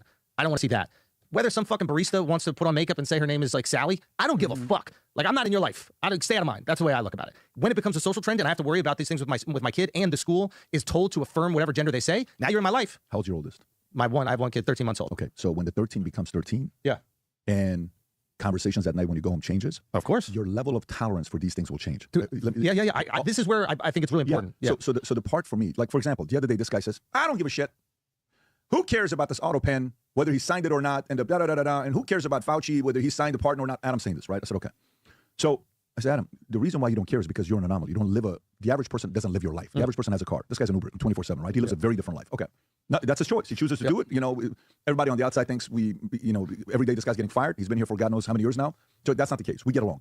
But the point is, what happened during COVID to a lot of parents, they saw that you're like, because we all used to be like, dude, I don't give a shit. I just told you guys a story before going live where I used to go to a club and I'm like, I never gave a shit. Yeah. Do you do your thing? I'm going to do my thing. We're good. We're totally fine, right? I was hanging out with Frank Sinatra's son. Yeah. So, but that's a joke, folks. Don't go and say Patrick this because that story's he's going to call and say that's not true. I never hung out with that guy. But the point is with you age, you get older, and you're like, whoa, I don't know. You're a little, okay, maybe they have a point. I don't know about that. Cross the line. Dude, you know what? Here's what we're doing. I'm moving forward. Stay over there. Yeah. I'm not playing your card because the way caving works, caving comes in steps. Before there's a high level of cave, there's 3 levels below it that's an easier cave. Yeah. Once you cave here, you're like, that's not a big deal. Then you cave here. I really don't want to. How it's not a big deal. Then listen, you already caved on okay. And then you're like, dude, I am caved on things that I fully don't agree with. That's what happened with a lot of voters. Yeah. A lot of voters got so caught up. They're like, dude, I'm a John F. Kennedy Democrat. And what the hell is going on with this Democratic Party? I guess I have to kind of vote this way, but I don't agree with this. I don't agree with that. Kind of got lost in translation. To me, I feel like it's a little bit too much of pushing the envelope to expect me to call you a man, expect me to call you a woman. He just dressed up. It's totally fine. I'm going to call you Mr. McBride. It's great to have you. And he still has his testicle, by the way. And I could see, Andrew, if it was, okay, you went for the gusto. Like, by the way, I was at the mall this weekend. No joke. With him? Well, I'm saying, no. Because you said he saw his testicle. No, I'm saying. How do you know he still has a how do you know what's going on I'll below bet the you any balcony? money Sarah McBride still has balls. How do you know? I know. His voice is so you still said you were at the mall with him I'm at the this mall. I'm at the mall. How does Vinny know what's going on between these people? This is real talk. I told Rob, I'm walking. I had to call my mom because I was dying laughing. I'm walking out the mall. I told Natalia, and I just look out the corner of my eye. This dark skin, like Latina Asian. I was like, whoa, Latinx, beautiful. Vinny, Latinx. And he turns around, and it's a dude. Gotcha. And I was like, oh, we had a moment. They of didn't like, hold you back is the real question. we hooked up in the car. But listen, anyway, so I was like, so my thing is this, bro. You know what it is? Just the laziness of the white trans guys. The white trans men are just lazy, bro. If you're gonna go for the gusto, go for it. Cut everything off, lob everything off. Because you know what the problem is, Andrew? We're not saying it what it is. This is a mental disorder. Everybody, we're just going all the way to the finish line. Call me what I want, and that's it. The problem is, bro, they're pretend to be what you want. This is a free country. But to force somebody to agree with your reality is a problem we get. Because think about it. If we didn't nip this in the bud as a country, of course it would get rampant. Are we the gayest we've ever been in the country? Right now, 2025. 100%. Yeah. 1 out of 4 high school kids identifies as LGBTQ, whatever the hell. I can't. I Vinny just threw extra vowels in there. No, I'm just saying there's so many letters, there's so many things. At what point do we have to this is I want to hear Andrew's argument. Go I want to see what he's going to say. So I think that like one of the big concerns is obviously protecting your children, right? And I think that both sides are actually trying to protect children. I think when parents, and you're rightfully concerned, I'm rightfully concerned, is that I wouldn't have control with the ability to protect my child, right? If the school goes, hey, we don't need to ask your parents for you to take hormones, I start going, wait a minute, hold on. That's my child. I want to make the decisions that I think are best for them. And you're getting in the way of that. And I agree with you. That knee-jerk reaction that any parent, like I definitely would feel as a parent, is like, whoa, what the fuck is going on here? Why are you doing stuff with my kid without allowing me? If my kid wants to go to the museum, I got to sign some paperwork so they can go, but not so they can, grow tits. Like it seems obviously like there's this like real emotional reaction that is you want to protect your child. Now, if I'm going to have empathy for the other side, it's somebody who went through that brutal process in their life, and they go, I want to protect a child that might be trans from the horrors that I experienced growing up with people not understanding what this is. I think a lot of these people are well-intentioned, but they have to understand, and maybe one day they'll have kids and they'll get it, how important it is to us to protect our children. And anytime you make me feel even slightly that you could be putting ideas in my kid's head that I don't like, or even removing my autonomy to protect my child, I'm going to respond with a force that you've never seen before in your entire life. And I'm going to be incredibly blunt about it, and I don't care how it makes you feel. When it comes to protecting my child, it doesn't matter how it makes you feel. So you're going to get the harshest, most coarse arguments out of me unless you meet me where I am emotionally. Like, I think anybody that's trying to, for lack of a better, like push trans agenda has to understand what parents might feel before they're putting any sort of legislation out there. And I think there's actually a lack of empathy for the parents. There's a lot for the kids. I think they're actually coming from this place of like, I want to protect these kids. They believe that's their version of protection, but not enough for the parents. Yeah. I saw a tweet the other day that said, I feel sorry for the parents if a kid who they raise well later on transitions and becomes transgender. I almost want to bring the AI. You know what? I think what we're going to do is we're going to wrap this up because I'm going to stop it here. I'm going to stop that video there. And I think what we're going to do is we're going to bring the AI up because I'm going to ask, right? Because on one hand, how I feel about that is just that, like, because I think we do a terrible job. We do a terrible job allowing the government or the education system to put themselves in a position that they shouldn't be in, that really should be the parents doing. You know, like the thing was like I'm aware of the instances where I think like the school system, like the child was like it might have been a male. I think it was a boy, and he wanted to like change and be identified as a woman. I forgot what grade school this is. I don't know if this was like middle school or something.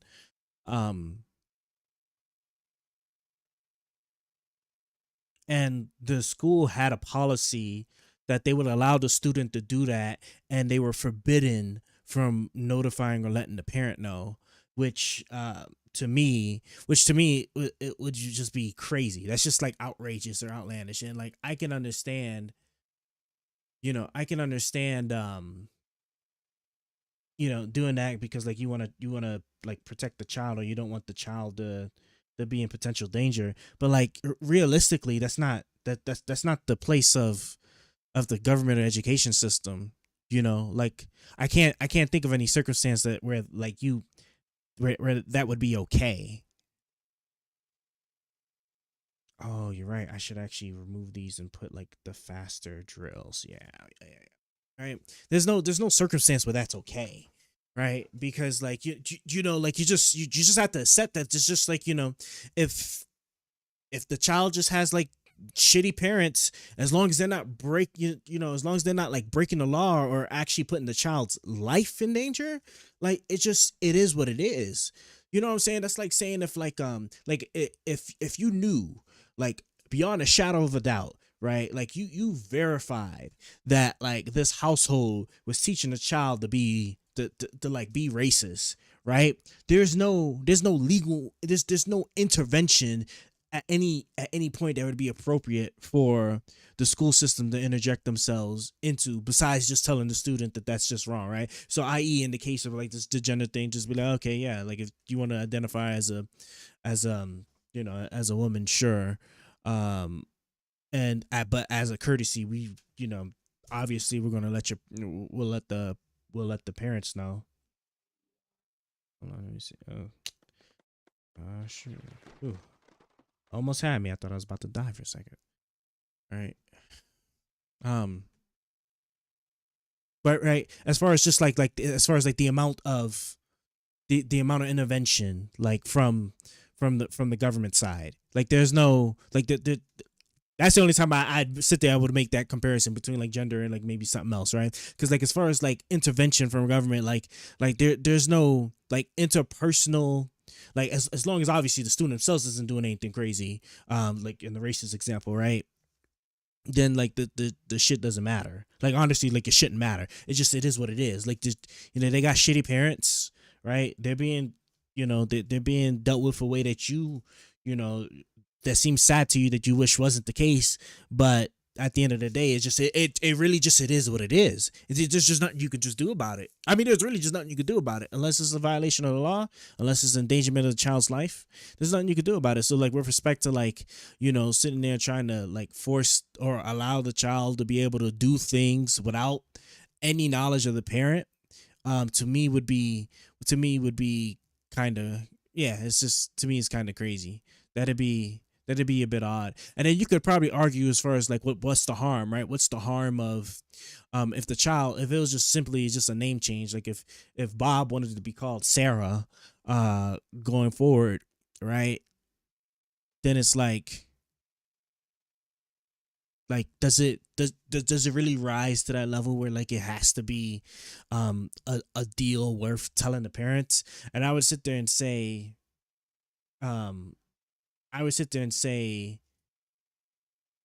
yes. I would actually sit there and say yes, because like then it would protect the government. I would say it would protect the government. It would protect the government, the school system for potentially being accused of like maybe like enabling the behavior, because that's what this all like boils down to, right? A parent's biggest fear is that like this is being reinforced by the school system or by the environment that they're in, right? And so like the school system immediately like notifying the shit really hurts because for my brush, the school system immediately notifying that we're going to start calling your child Sarah upon like the child's request, then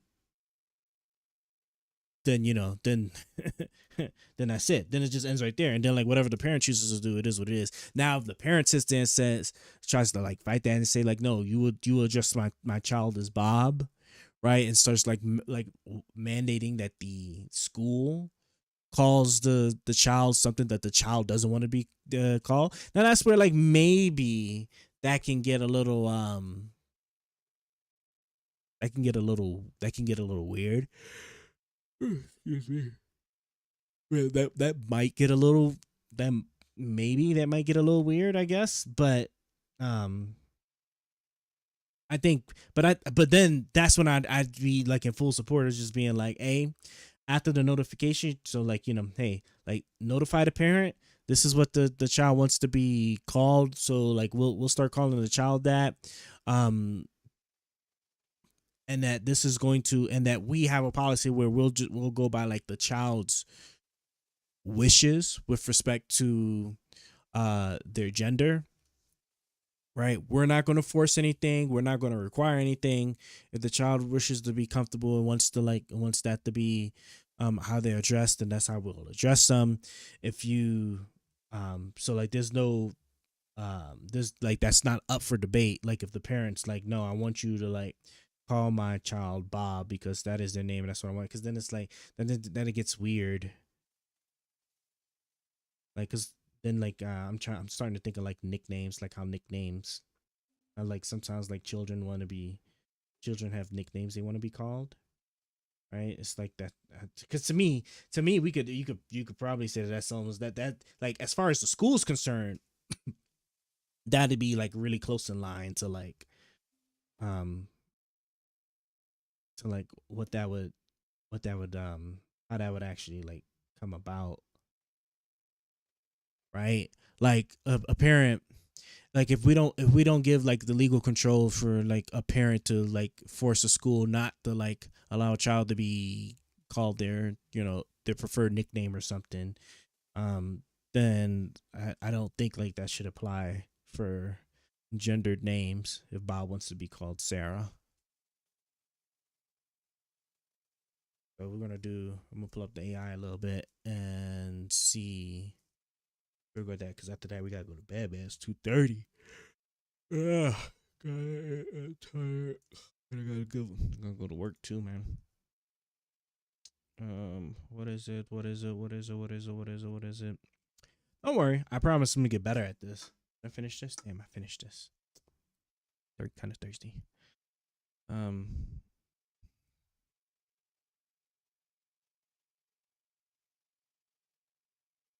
Yeah, like my thing would be that I'm gonna bring the AI to this.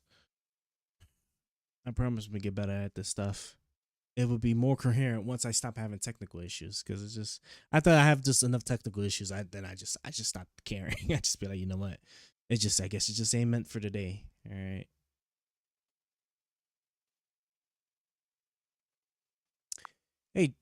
Hey Jeffrey, I want to do the topic I want to debate on is going to be the whole transgender stuff, specifically when it comes to children.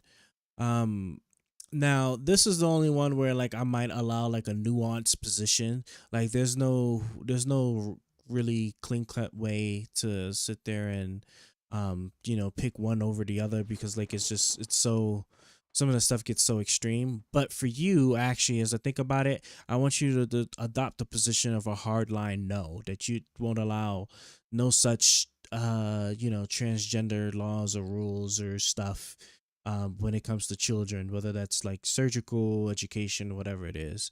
Are you able to do that?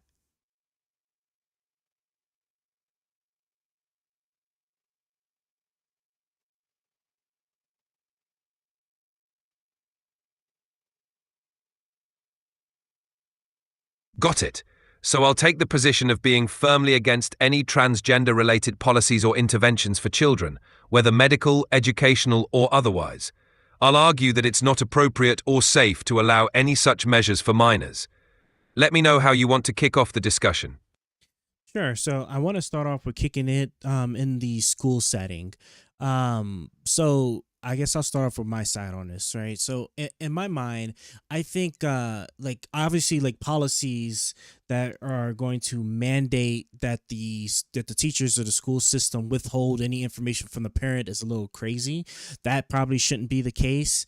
But if I was to sit there and talk about like the other stuff where like, you know, if the student, for example, wanted to be called like whatever name that's opposite their gender, that should be allowed. And even if like the parent was to like maybe want to intervene and be like they don't want their child to be referred to by the name that the child wants to be referred to, I would say that that would be totally fine of the school adopting such a policy where it'd be like the child's choice.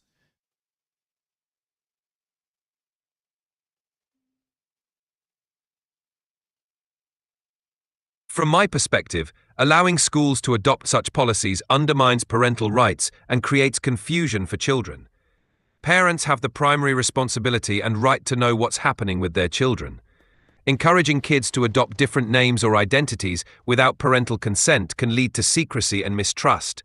Schools should focus on education, not social experiments, and any major decisions about a child's identity should involve the parents. Kids are still developing and need guidance from their families, not just their schools.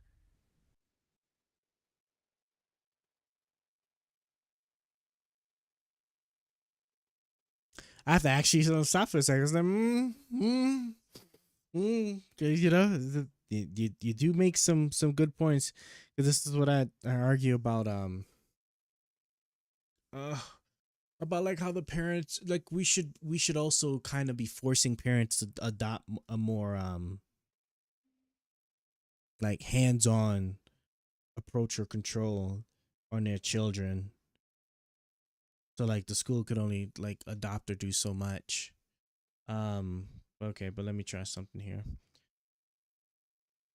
Okay, like so I kind of agree with what you're saying thus far, but like with respect to names, is it truly just that bad? Like because in my mind, I would actually sit there and say that the naming issue would just be the same as like nicknames, would it not be? Like conceptually, with respect to, I guess like you could say like legal impact for the school, that if we wouldn't allow a parent to dictate what's the nickname that the child wants to be referred to in school, then like why would it matter? Why would the same thing matter for like gendered names? I'm just trying to understand like what is it about just being referred to as like a a female name versus a male name that would be like so damning with respect to any of the downsides that you presented, like mistrust and things like that. I on one hand I can kind of understand what you're saying about like the child like holding secrets and stuff, but then on the other hand I could like that like that's obviously that's not something that the school should be concerned of, right? Because like you just said, right, the school shouldn't be involving themselves in the personal matters of the child and the parent, right? As far as the school's concerned, the child just wants them to call them like a different name than like whatever is their standard name is, right? Whether like the child has like full trust of their parents or is hiding stuff from the parents or not is none of the business of the school system.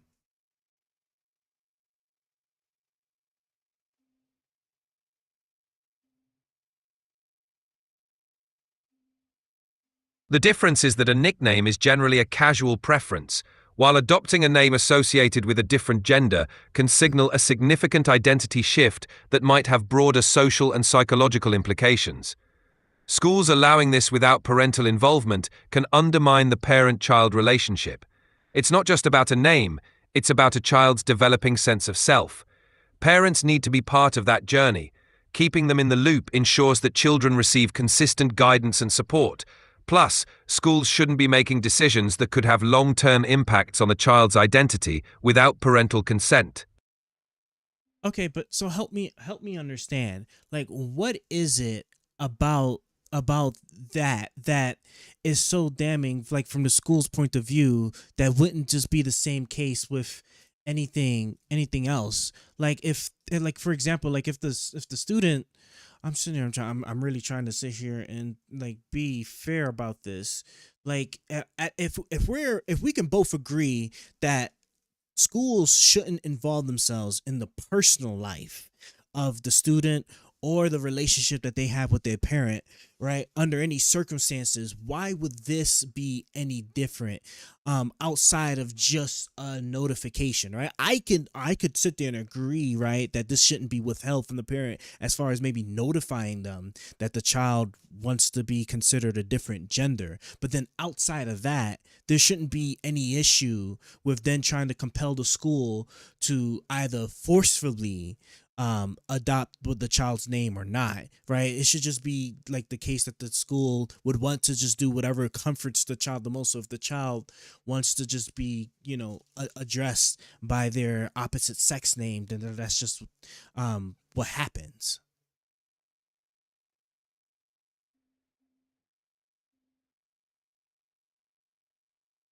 Even if we agree that schools shouldn't interfere in personal matters, allowing a child to be addressed by a different gendered name can have broader implications. It's not just about a nickname, it's about potentially reinforcing a significant identity shift that might conflict with parental views or long-term well-being. Parents should be the primary decision makers in guiding their child's identity development, and schools adopting these practices without parental consent could lead to more conflicts and confusion. The school's role should remain educational, not stepping into areas that are fundamentally the domain of the family. So I think like the point of disagreement is just like how much of an involvement that would be the case of the student being or I'm sorry, of the school involving itself in that personal matter of the child, right? Like just I could if the school was sitting there was like reinforcing this like with I don't know, like actual like curriculum or things like that, right? Then that's just one thing. Or maybe even like things like there could be some arguments where I think there's like that one case of like somebody who does like drag shows and stuff, like coming in as for career there, I guess to read a story to children stuff. Like you could probably like argue like stuff like that could be potentially influencing or like pushing like ideas and stuff that would be against like what parents would want to expose their children, especially at whatever age it is. But again, right, but would we equate, are you saying that like that action right there of something like maybe a drag show person being there to read children a story, that we would equate that to just simply calling a child by the name that they prefer with respect to like the involvement of the school in the child's personal development life with their parents?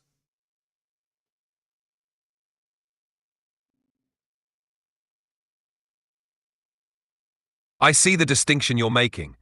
While calling a child by a preferred name may seem minor, it can still be a step toward affirming a significant identity change. This might not be on the same level as bringing in external influences like drag shows, but it still sets a precedent for schools to be involved in personal identity issues. That involvement could undermine parents' authority and create inconsistencies in how children are guided. Even if it starts with something as simple as a name, it opens the door to more significant interventions, which is why many believe these matters should remain firmly in the realm of parental decision-making. Schools should be careful not to take steps that might lead to larger identity changes without parental involvement. Okay, so then let's actually shift this a little bit then. All right. So what would be the argument then if the child is an orphan? They don't have parents, right? So they're in the custody of the state. So they're attending school and they don't have parents, right? So tell me, like, how is that seen, and what's the approach to that would be any different?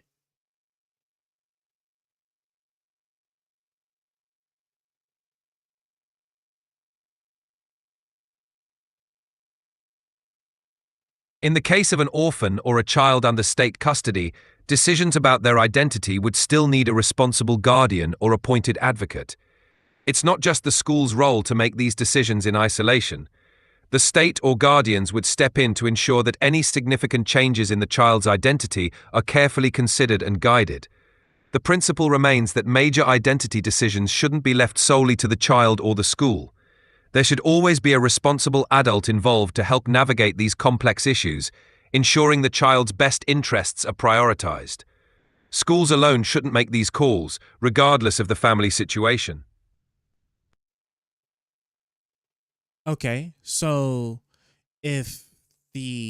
so what about the case then where the guardian, so like whatever is the appointed advocate for the child, for the orphaned, says yeah, it's fine, right? So then are you saying that at that point then it's not a problem, and then this ceases to become an issue, right? So then that the only issue is just if the advocate or say parent says no, we don't want our child to be addressed by that name. But again, right, then we hit an issue where like we have to pick one side or the other, right? Because you can't sit there and just have it to where we have one child that sits there and like they have a parent that allows them to be identify whatever name that makes them feel most comfortable in the school system, and then at the same time we have another child in this exact same circumstance, the same classroom and everything, that has a parent that just feels otherwise about it. What I'm would sorry, be your take on that? but you've hit the daily limit for advanced voice. You can switch to standard now to keep chatting. There's such a thing as advanced voice. I didn't even know there's such a thing. Hold on. What? Switch to standard voice. Your advanced voice limit resets to the SPM, but great now. Or switch to standard voice. Standard voice.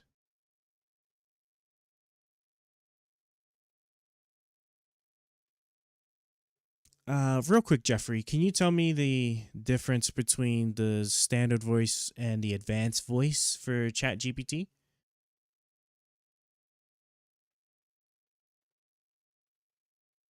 Yeah, for sure. I think it might just be voices. I think it's just voices. Basically, the standard voice for ChatGPT is a little more basic.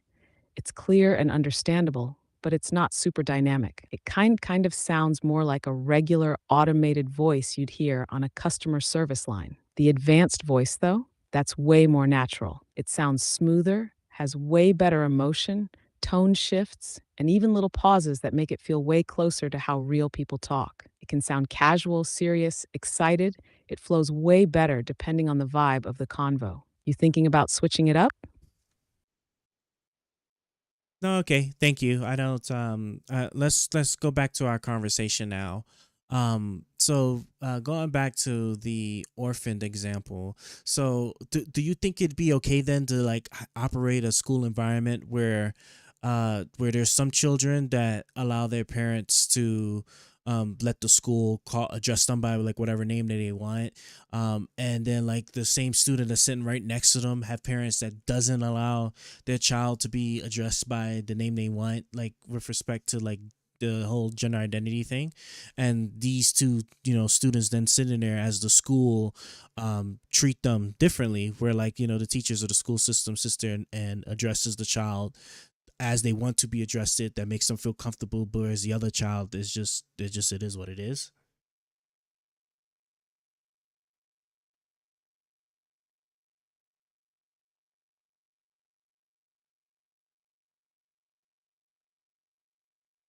Right? So, from the perspective I'm taking, yeah, that's completely fine. It's about respecting parental rights first. If one set of parents consents and another set doesn't, the school should honor that. Life's not always about perfect equality in every situation. Parents have authority over their kids' upbringing. One kid's experience might feel different than another's, but that's a natural part of how families and values vary. The school's job isn't to make everything feel identical. It's to respect what each family has decided for their child. Keeping that boundary clear is what maintains trust between schools and parents.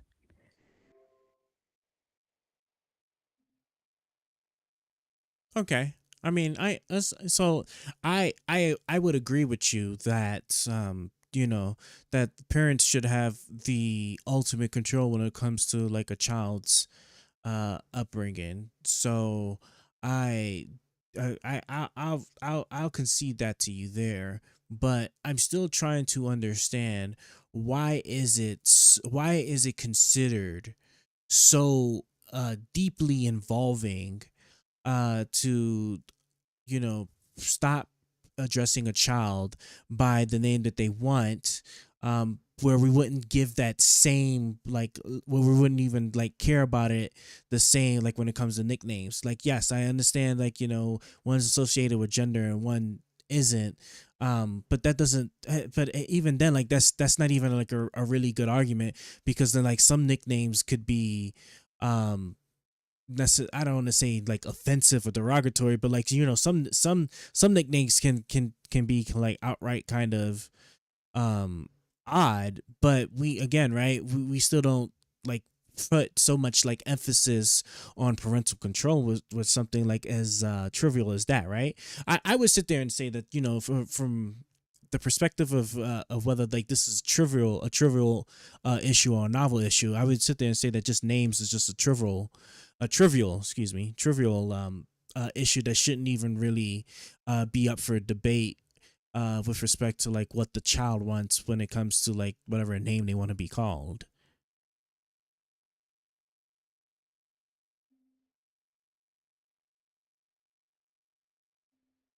I hear you, but here's the thing. When a kid wants to change their name tied to gender identity, it's not seen as trivial because it signals a much deeper shift. It's not like calling someone champ or shorty as a joke. In a lot of parents' eyes, it's the first step towards socially transitioning, which can eventually lead to medical or legal changes down the line. So, from that view, it's not just about the name, it's about schools silently affirming a whole new identity without the parents even knowing. That's why it triggers way more debate and way stronger feelings than a normal nickname ever would. They see it as the start of a bigger, more serious process that parents believe they should guide, not the school. So, okay, so I'm gonna make this a little bit more concise then. So, are you saying that the act of the school addressing a child by the name that the child wants, this is the school affirming and taking a taking direct control of a child's upbringing with respect to social, to transitioning their gender in the public space?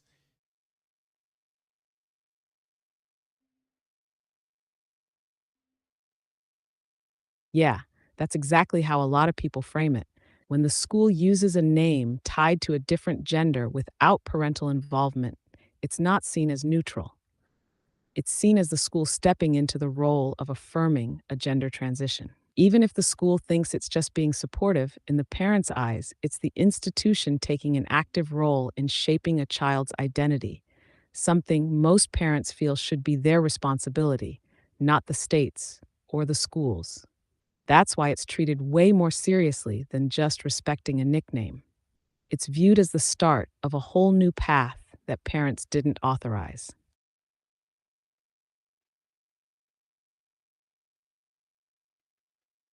Okay. I think it's because it's also getting late. We'll stop the debate there. Thank you so much for bearing with us. I think, like I said, this will be a little bit easier next time as we iron out the last itty bit, I guess, of the technical issues that we're having. Things should be just about mostly there, no issues, nothing I'm seeing. But we'll pick up this debate on a different topic, tomorrow, or technically later today. Is that all right?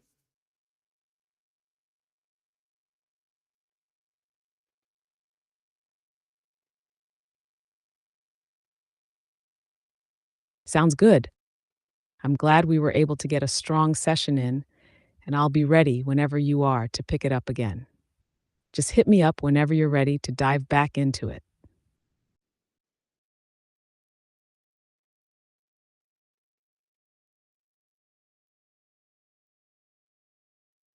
The thing is I don't even see the setting for that, that whole advanced standard voice thing, because I would rather just have the standard voice thing so that I just don't have no interruptions. But I guess it's whatever. Can I click on view tools? Nope. Can I, if I press and hold that, can I right click? can't right click it. Yeah, I was saying I don't know. Is it this plus button here?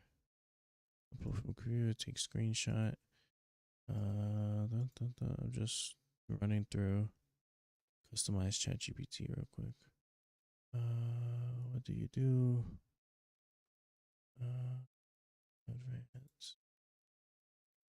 Oh, you can control what capabilities. Oh, there it is. Advanced voice. One natural. I'm gonna turn that off for right now. Maybe someday I'll cut it on, but for now, I don't need to bother with it. All right. Well, let me close this, and let me. Okay. Yeah. Oh, that's that. No, that was I want to say that was pretty good.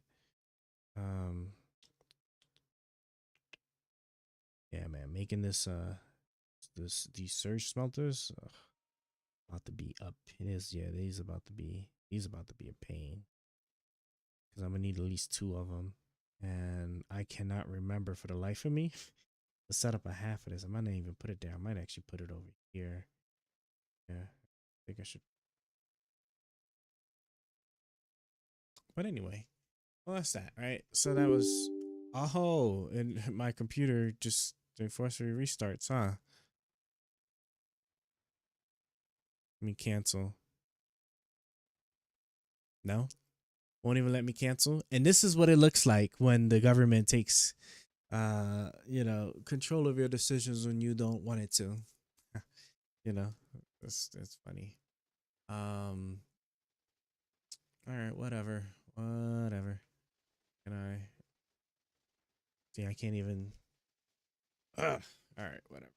Let me just close down this tablet here. Make sure it just gets an update and shut down in. Be cool. And then I'm gonna move my mouse onto my desktop computer here. Oh. That taken care of. I bet you my desktop computer probably has those updates. No, it does not. Oh, yeah, let me save and quit my game. And this is why I sit there and I like to, I like to play the games off my phone than on my computer. It's wild. But I guess the argument could be made that if I was doing it on my computer, though, it probably wouldn't shut it down.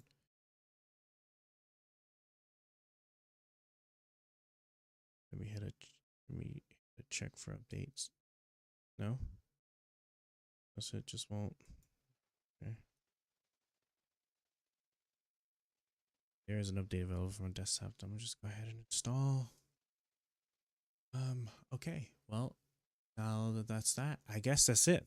Look at that. We are now calling it a day. Well, this was fun. I will have this more put together next time. But with that being said, you guys take care, and we will add a little bit more oomph to these streams once I stop being drained of my soul with dealing with these technical problems that I'm having. We'll stream again tomorrow. Will also be politics, and we'll certainly go from there.